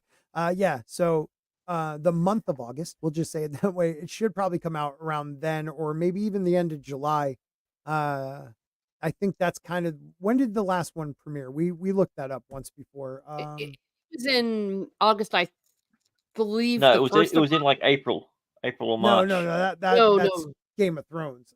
House of the Dragon. because it was running concurrently for a while with the Rings of Power, which premiered in September, early September. They were dissing each other. Or, well, House of the Dragon was dissing them. That was awesome. I forgot all about and that. then totally blew them out of the park. Yeah. Because they thought, we'll put the name Lord of the Rings on something and everyone will show up. It's like, nope. No, yeah, right? No. Season 1, episode 1 was Sunday, August 21st. So it was far It was into even August. later. No. Yeah, it was later. There you go. No, Yep. I stand corrected. Yeah, it did have how many? Yeah, so It they only had a 10 2-week episodes. head start on the Rings of Power then. That was fun. Yes. So it did only have 10 episodes. So we will definitely have to cover those. Yeah, sure. I like well, yeah, when it comes on, and I like Gregory's idea, Mr. Grant Gregory rather, of doing in segments reviewing the series. I think for series 1, that'll be fun. Yeah, that would be a lot of fun. We'll see how it goes. I mean, maybe we'll take a little slower with it because people really are enjoying the House of the Dragon, and I want them to enjoy it too. So if we get this series date, hopefully by April, I think they'll give it to us. Maybe when it's gonna air, and maybe get like a full trailer. We'll figure out how many weeks prior we want to go. Sure. Certain episodes might take a whole. The way we do things. It might take a whole stream for one certain episodes. For 5 minutes. Yeah. Yeah, I was gonna say just for a certain scene. Yeah, just for a certain scene. I mean, him walking to the freaking the throne was, I think we talked about for like a half hour last time. That was one of the best scenes ever. Followed closely by Damon going for a nice stroll through the caves. That too. Oh yes. That too. A lot of walking now that you mention it. Yeah. A lot of walking and sneaking around, those bastards. Yeah, I enjoyed. I think that'll be the only what if we do, because it is an interesting one. But let's finish it real quick with okay, now it's after the horror attack and Robert's injured or dying, and Ned tells him when he gets back. Like your wife's a your wife's a I knew you were going there too. That's you know what happens if that was the scenario. If that was the scenario, and Ned's telling him on his deathbed, Robert would just turn around and say, "I know, I always knew," and then dies. You so think that? I don't know, man. No, he wouldn't know. His pride. Yeah, his pride wouldn't. I will reach out for Jane. Jane, I hope, is coming back for a couple of the reviews. She said she would join us, if she's not busy. I just haven't been trying to bother her too much. So she's out living life. She's living life. She's living the dream. So, and she's taking care of family. So Vanessa, fingers crossed. And maybe this year I'll get invited on Nerdrotic like you promised. Alex Moore. Yeah, when I go on there this week, I'll put your name in. Yeah, please let me know. Alex Moore, it's how I started watching. I abandoned Rings of Power and checked out House D. Yeah, dude, and it was good. Rings of Power sucked. Even Wheel of Time's better than Rings of Power. They're both as bad as each other. No.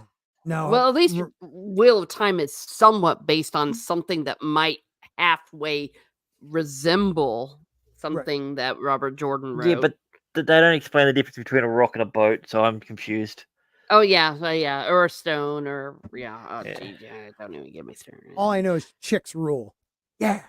And Volcano Ash doesn't do anything unless you're looking away and you're black. Then it hurts you. Then it makes you blind. I still have a question. Like, how does a dwarf become black? Like his wife. Like, you're underground, and they even said the orcs were white because of that. And the dwarfs live most of their life underground. How does their pigment darken to become an? Oh, it's the trees. They illuminate light. Yeah, it's like a tanning bed. Tanning bed. Gotcha. And they get Scottish accents somehow too. Yeah, I love it. Well, when I think of black short people, I think of Scotland. It just goes hand in hand. Doesn't it? Like right away. Let's finish it off with actually, you know what? Yep. You guys just I'm so sorry to do this to you, but can you just talk to each other for 2 seconds? Oh. Maybe a No, minute? we're all I'll gonna be go. right back. What's the meaning of life? Well, 42. well, so if we're No, sorry, go ahead. I was gonna say, like, with the whole thing with Robert, like, if it was after the fact that, like, Ned goes in and tells him when he's dying, what could Robert do? Because at that stage, most of the council had already turned on or already sided with Cersei. Yeah, by that point it's way too late. Yes, that Yeah. wouldn't. He would be like, "Shut up, you liar! I'm dying." Yeah. Or he would try and get up, and in doing so, cause his death, and then that would be used against Ned. Mm-hmm. Yeah, Ned was in the biggest lose-lose situation I think that was possible.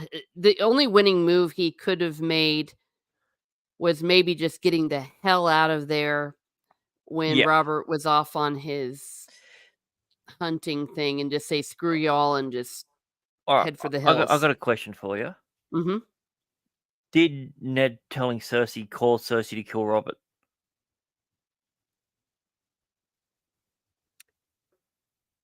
Maybe. Well, I thought that he was already gone on the trip Yes, before he told her. was gone on the trip, but it doesn't mean that they can't get a message out to someone there, especially when she had family there. Like, it's supposed to be, it was supposed to be a royal hunt, not just what it was portrayed in the show. Like, they were camping out for weeks at a time, coming and going with different things. It'd be very easy for her to send someone out there to talk to her cousin and go, oh, by the way, you need to set this up. Wouldn't that be wild if Ned actually was the reason why his best friend was murdered? Yeah, and he lost his head, and his family was killed. Oh man, that's like a Greek instead of a tragedy what level. If, yeah, let's pose that question to Scotty. What's that? So, is Ned, by telling Cersei, responsible for Robert's death?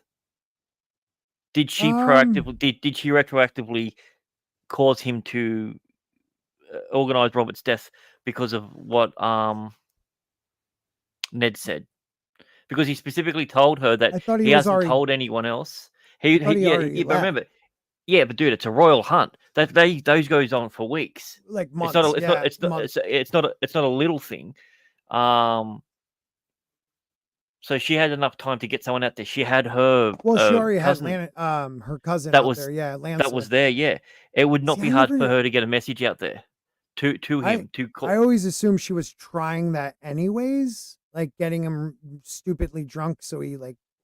Well, that's the thing. George is a lot of things, but he doesn't rely on coincidence when it comes to his writing. I find it a huge coincidence at the same time that Ned is threatening to expose her to this guy who has all the power in the kingdom. Mm-hmm. One of the strongest warriors.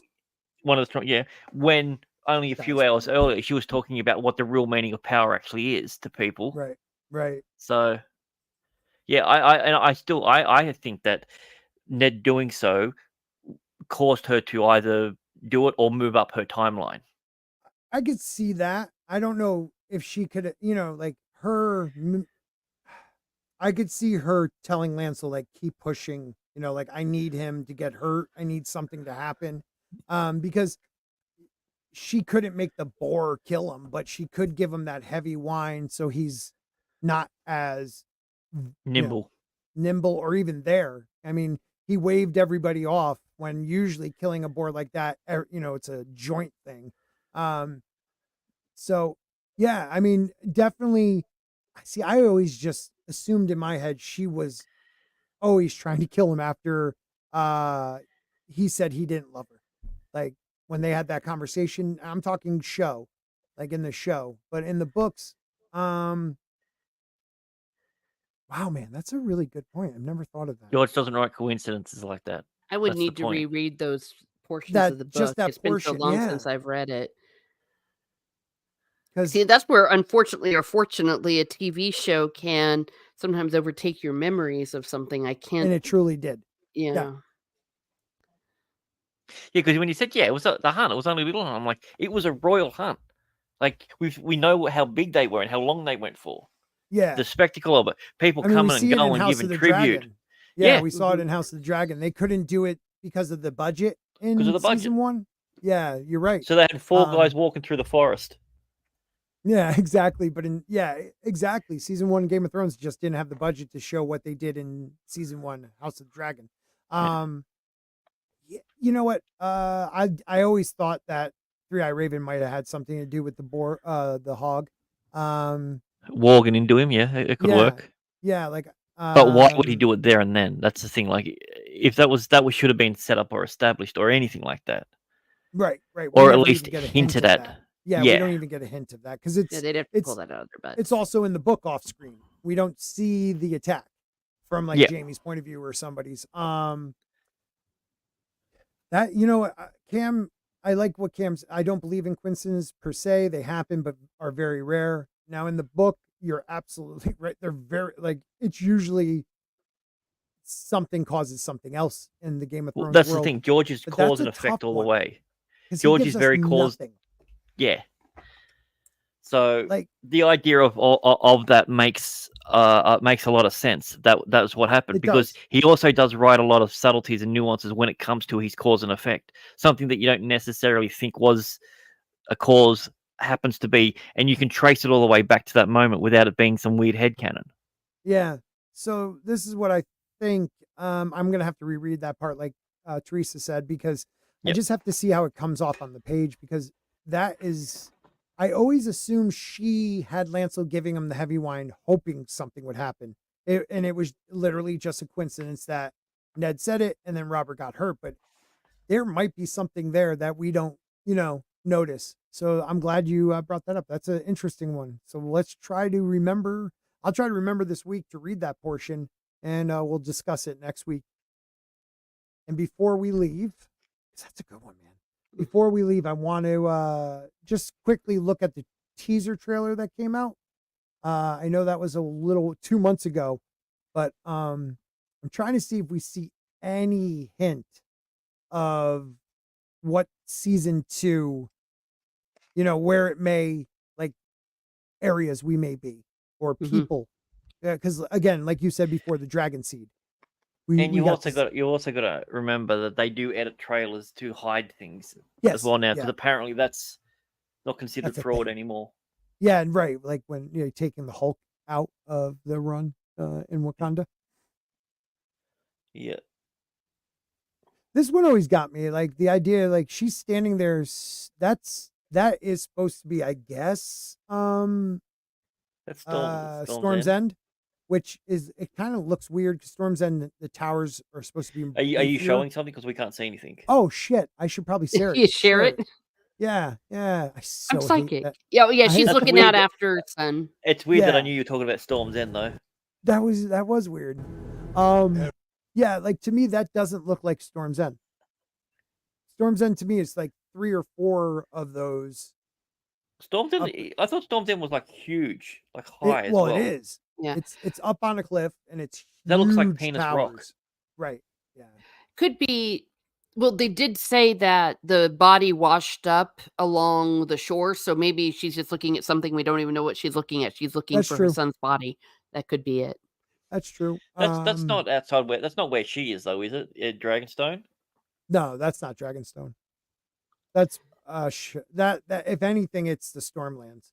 Because I mean, I'm just saying that maybe they're just showing her looking. Looking. Yeah, I'm saying this could be just shortly afterwards. She's angry and then she goes outside to have a cry. Yeah, because what I was gonna say is like there's nothing in the books about her going to Storm's End, so like that's why I'm wondering is because Storm's End I feel like it doesn't look like that, but I'm gonna have to rewatch season 1 and see if we see an outside view of it when they're about to take off on the dragons, because it does have a huge area where he walks, a courtyard where he walks into the tower or into the castle when people seem to think it is Storm's End, but yeah. To me it everything doesn't but look like what it should the castle area makes me think it is Storm's End, but Yeah. Unless Yeah, it's some sort of weird dream vision or something. Oh, Yeah, could be. yeah, it looks like what they would make Storm's End. And actually, if I'm looking at a picture of Storm's End right now, I'll show you guys after this. The reason why I don't think it doesn't look like it is because there's no castle walls. No. All right. Anyways, we'll play more of this because it's not about Storm's End at the moment. Errors were made in the hours following King Viserys' death. The war be fought. Many will die. Now we got foot fetish right there. Let's not forget. No, There's dear. still. She's got her Yeah. socks, I think, in her hands. Like it's on. Gross. He's beating off him this year. You also have the high towers. I got to figure out those families right there. That the lamb, and then that one. I know the families. I can't think of them off the top of my head. But you could, if anybody wants to look up the shields, we could figure out who those are right now. But this was the scene. Where is it? Damon. Foreboding music plays. Yeah. Oh, there's that little brat. Correct. Yeah, yeah. And he has his little cohorts side by side. What a little prick. But again, the crown looks a little low on him. And I always believe the crown, we were talking about this once, the way the crown sits on a ruler's head means a lot in these stories. Well, isn't that the fake crown because she got the real Yes. one? Yeah. So, Right. so even then, you're a faker. Yeah. Well, I think he was crowned with Aegon the Conqueror's crown, actually. Yeah. Yeah, because Viserys had a different crown. Oh, I can't remember whose crown. I don't know if it's just that it's Jaharis or he had his own made, but I think he supposedly had Aegon the Conqueror's crown, but Aegon the Conqueror has these beautiful red rubies, like rectangular ones. So it looks a little different than that. So maybe it isn't his. Maybe you're right. It's just a fake they made up. You got it from Wish. Yeah. and just and then you showing got- Damon being awesome because he Yeah, is. Damon just needing to fight somebody. And this is probably when he's taken off to go to Harrenhal. Mhm. Because like right after it, he just is looking for a fight. You know, wouldn't I mean being Damon and not having something to do, he's definitely gonna find a fight. War be fought. And that's Targaryens, Yes. that's House Hightower. And Yep. You were gonna say something? So are you Yeah, that's just- where are you thinking this is then? And I was just about to ask that question. What battle is this? could be anyone or just showing random. We are marching because we're having a battle coming up. I was Right. gonna say because like Rook's Rest isn't that's not in the Highlands though. Well, Rook's Rest is in the Stormlands, though, right? Oh, Right? Is it? Rook's? Oh, I thought it was. Maybe I'm wrong. Everybody it is, Google. then never mind. Yeah, it is. It's Dragonstone. It's actually no. I'm sorry. It's north of King's Landing. So yeah, I don't know what mountains would be around there. And Duskendale's just a little south of that. So it is in the Crown's Land. All right, and I don't know. That's what I was saying. That's why I was trying to figure out what battle it could have been, because especially at the end where it opens up and it's a big plain sort of area, but there's still a lot of mountains and everything around. Yeah. Well, okay, I've got it up here that Rick Russ is in the Crownlands. Yeah, it's in the Crownlands. Yeah, and in the so it's Crownlands. In north Oh. of King's Landing, a little Kristen, you suck, bit. What? big baby. Man, Oh, yeah, she 'cause doesn't Kristen love Cole- me anymore. Well, yeah, he takes charge of that. He does the siege on there. So Yeah, it's east of Harrenhal. So I love Vanessa. I do like the length of the hair.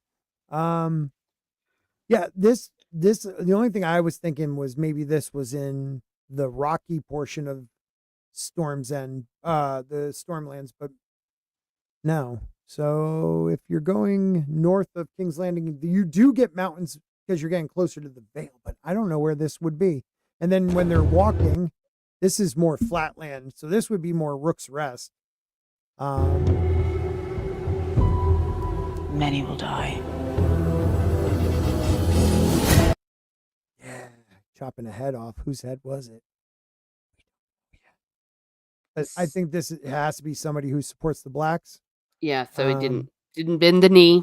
Yep, and they are on the water somewhere. It must be, maybe they are in King's Landing, but I don't know what's across the way then, because it looks like there's, I don't know if, that's just mountainous. It could mean be a lot of locations. The land's too close for King's Landing, for where it is. Yeah, yep.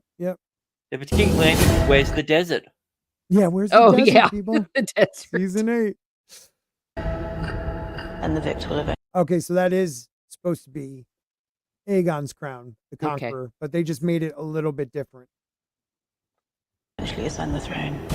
And then you get, that's Viserys' crown, and maybe Vanessa or somebody knows. I don't know if he had that made or it was Jaehaerys' crown. I think it's Jaehaerys' crown. The throne.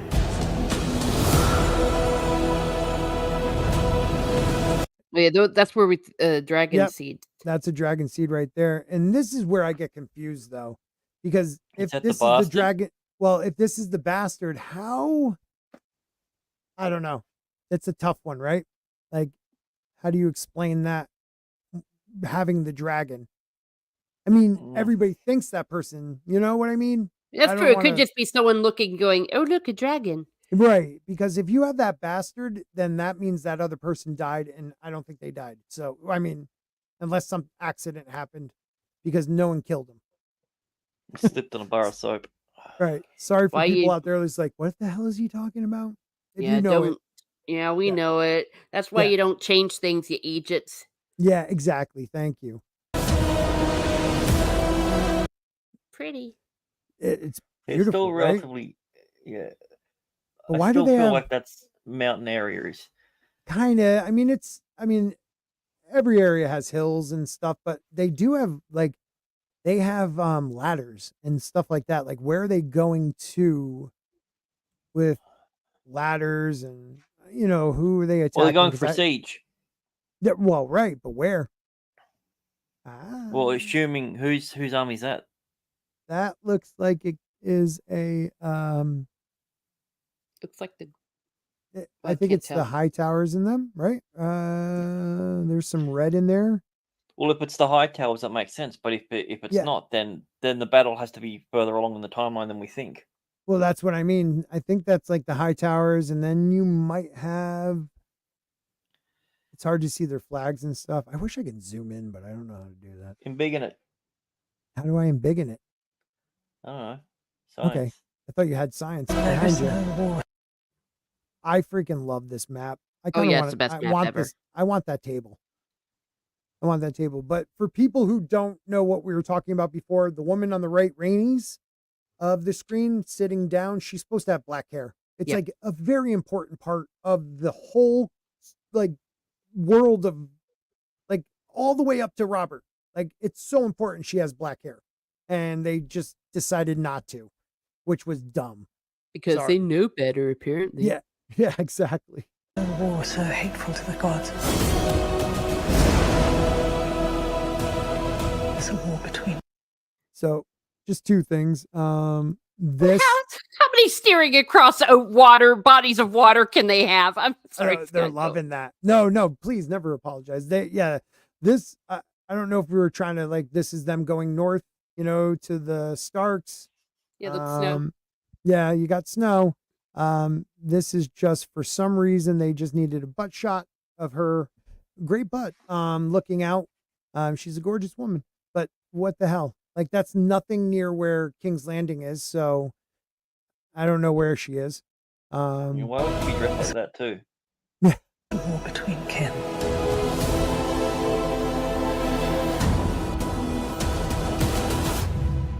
And no war so bloody as a war between dragons. Well, you could have finished that. She could have ended it. Yeah, I don't even want to hear her. See, they ruined this character.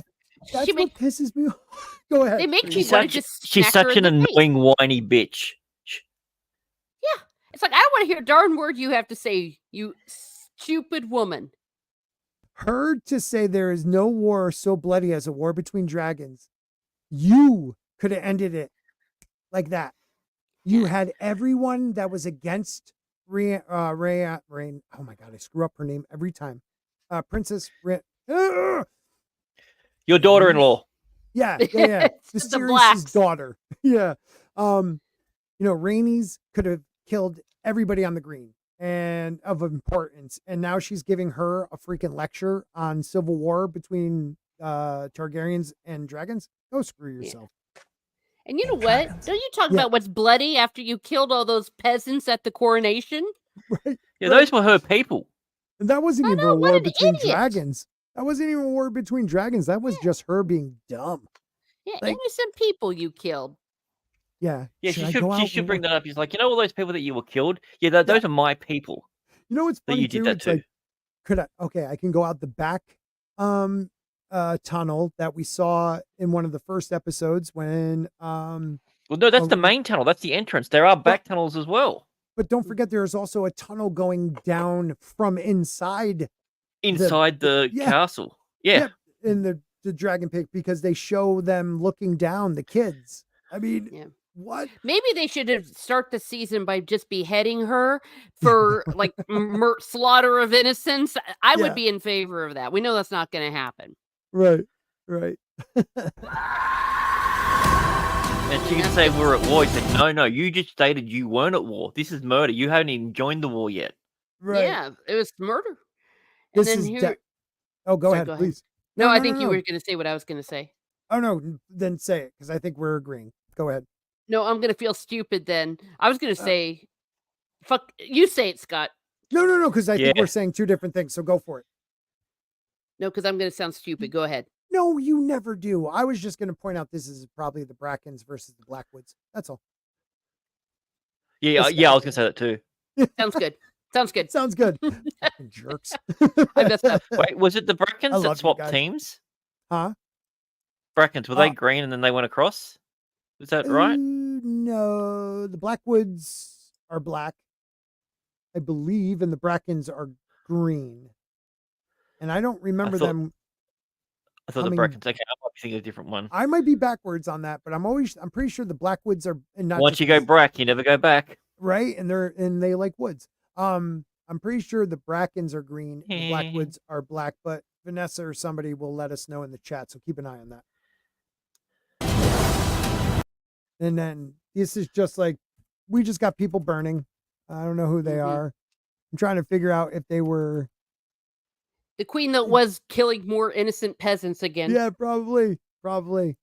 And then you got your gratuitous is he in a cave? Matt Smith. It looks like he's coming out of a cave. No, it looks like he's coming out underneath Dragonstone or some random cave. That's a badass armor, though. It really is. I dig that armor a lot. And then you got that's blood and cheese. Definitely blood and cheese. And then you got Kristen Cole once again, just Mr. Look, Mr. he's Morals. always got a pouty face. Every fucking shot he's in, he's pouting. Just because the chick he screwed didn't want to marry him. Yeah, and I slept with a child and she didn't want to marry me. Right. Well, first off, she forced herself on him. I'll give him that. But then he fell in love. You never fell in love with the first one, Kristen. Come on. But you're kind of right. Yeah, she was. She raped him. Oh yeah, she did. But she was also like what, 13, 14? I mean, she was very young. She was young. She was young. Pervert. Yep. Well, Damon's. Where's Chris Hansen when you need him? Well, I mean, I'm not supporting this guy, but like, what are you supposed to do in that moment? Wow, supporting him like that. Yeah, totally take advantage of the children. What? Oh, who was that? Let's see if we could see who fell. Horse did. Just a horse fell with a guy on it. That's some good stunt work right there. Better be CGI, because if a horse gets hurt, Angel loses his wings. Darn right. No, it loses its girth. Oh, that's it. It's got a rhyme. So now, is this the brothers? Yeah, those are the brothers. Yeah. Then I think this is a little playing with us to make you think they're fighting each other. Yeah, they're not. No, well, they're not. Oh yeah, he was there. Yeah, never mind. Yeah, It's like he wasn't there. It was him and his brother. But yeah. Yeah, but that wasn't her. But what I'm saying is, you got yes. to understand one thing that they're doing with this. They're almost taking the same sky. Look at her Right. color compared to his color. He looks Right. much more bluer than when he is. I think they've imposed a different sky and different background on it. Yeah. He's more blue. He's more green compared to what she Right. is. Yeah, So, you're right. And they just put the same background to make it seem like they're in the same place. I think so. Yeah, that makes sense. Okay. They change backgrounds all the time in trailers and stuff. So yeah. Trailers no longer have to tell you any truth. I always wonder how Vagar flies with the holes in the wings, but whatever. Such a massive, look how small he is on top. That is the way it's supposed to be. Look at the size of that turkey neck. I mean, she's an old bitch. Game of Thrones, that's the one thing that upset me. They always made Dany look so big on the dragon when the dragons, even though they're young, they grew pretty fast for her. They're supposed to look tiny. If you see the Conqueror on the Black Dread, he looks like a speck on him. I'm sorry, I thought somebody was going to say something.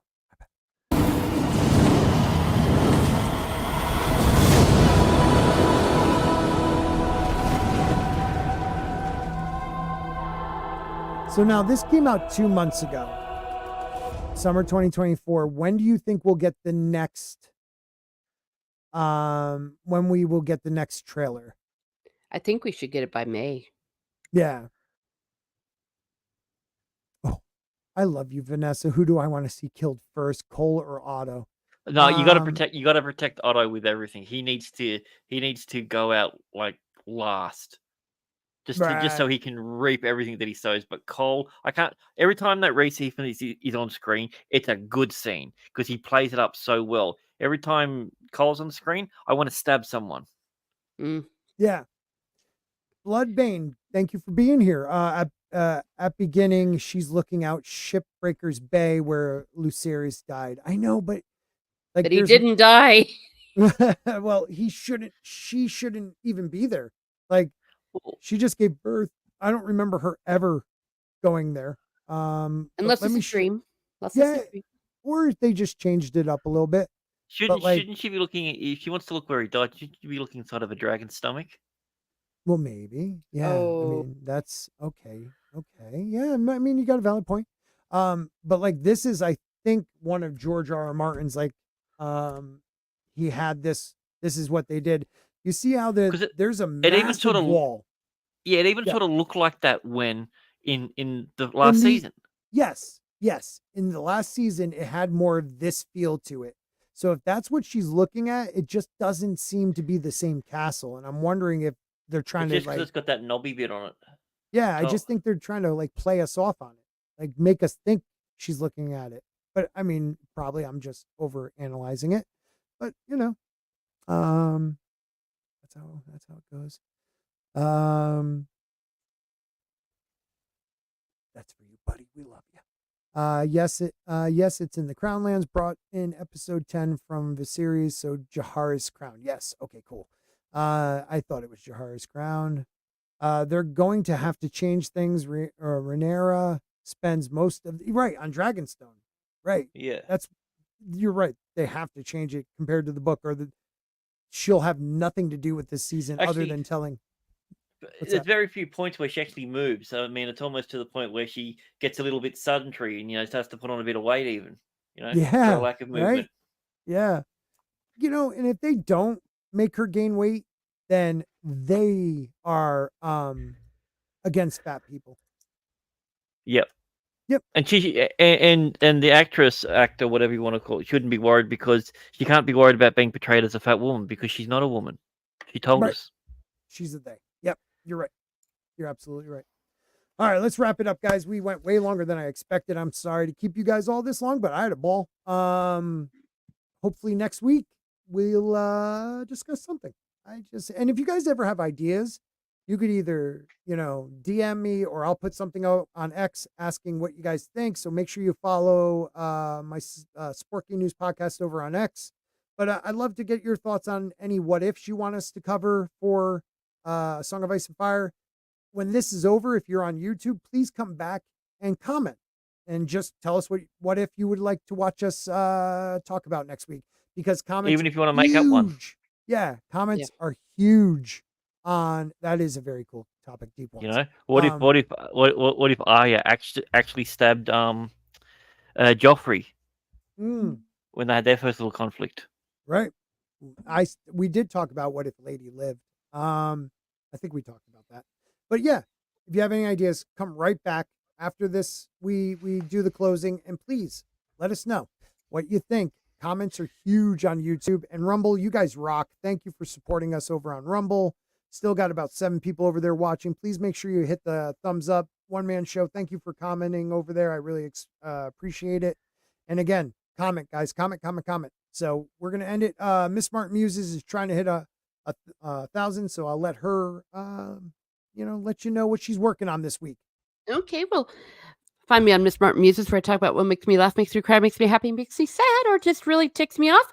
I have a very special episode of Catholic Splaining this Wednesday night with Odin's movie blog, OMB Reviews. He will be my guest. We are going to be talking about Sola Scriptura because we're nerds and we love it. So please go ahead, and if you like Odin from Friday Night Tights, go ahead and ring that bell. Also, I have Fatal J is upcoming, and someone else. Oh, nice.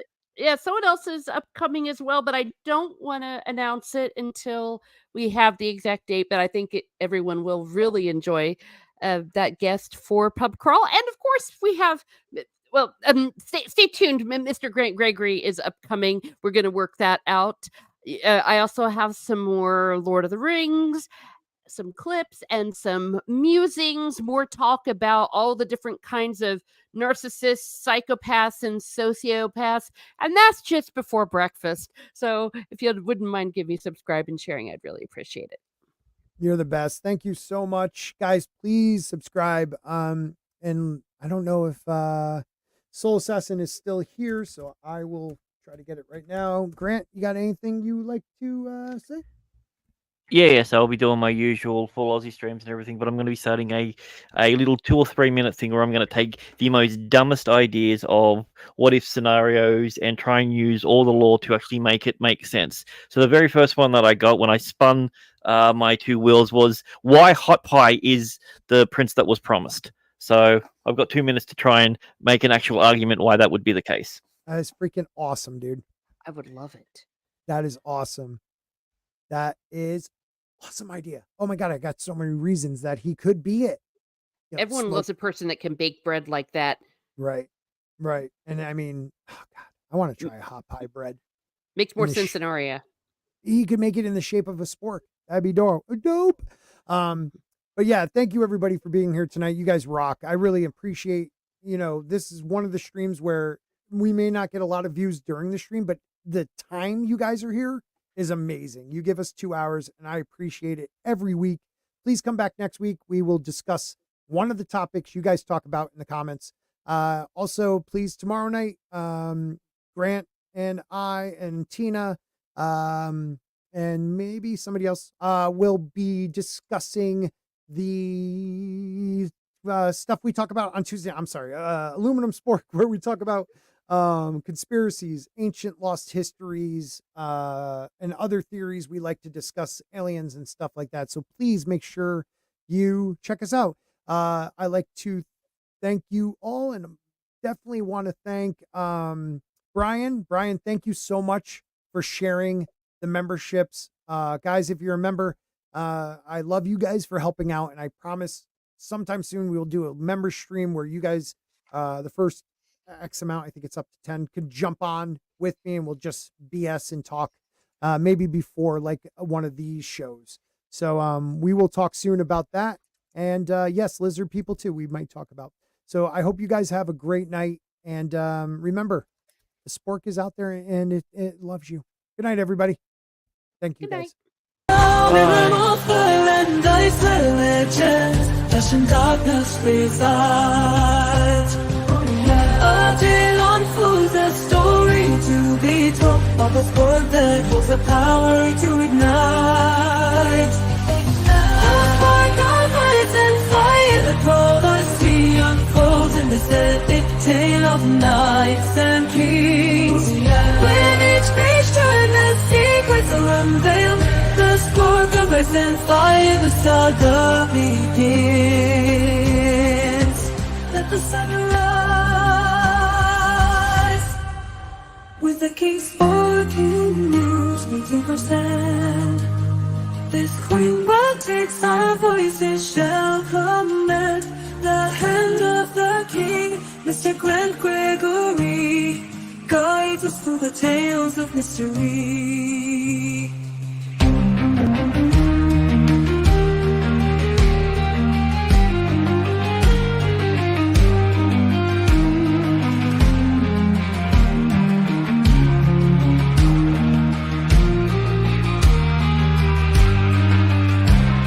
Together we rise, the smoke of ice and fire. Through the realms of fantasy, our hearts aspire.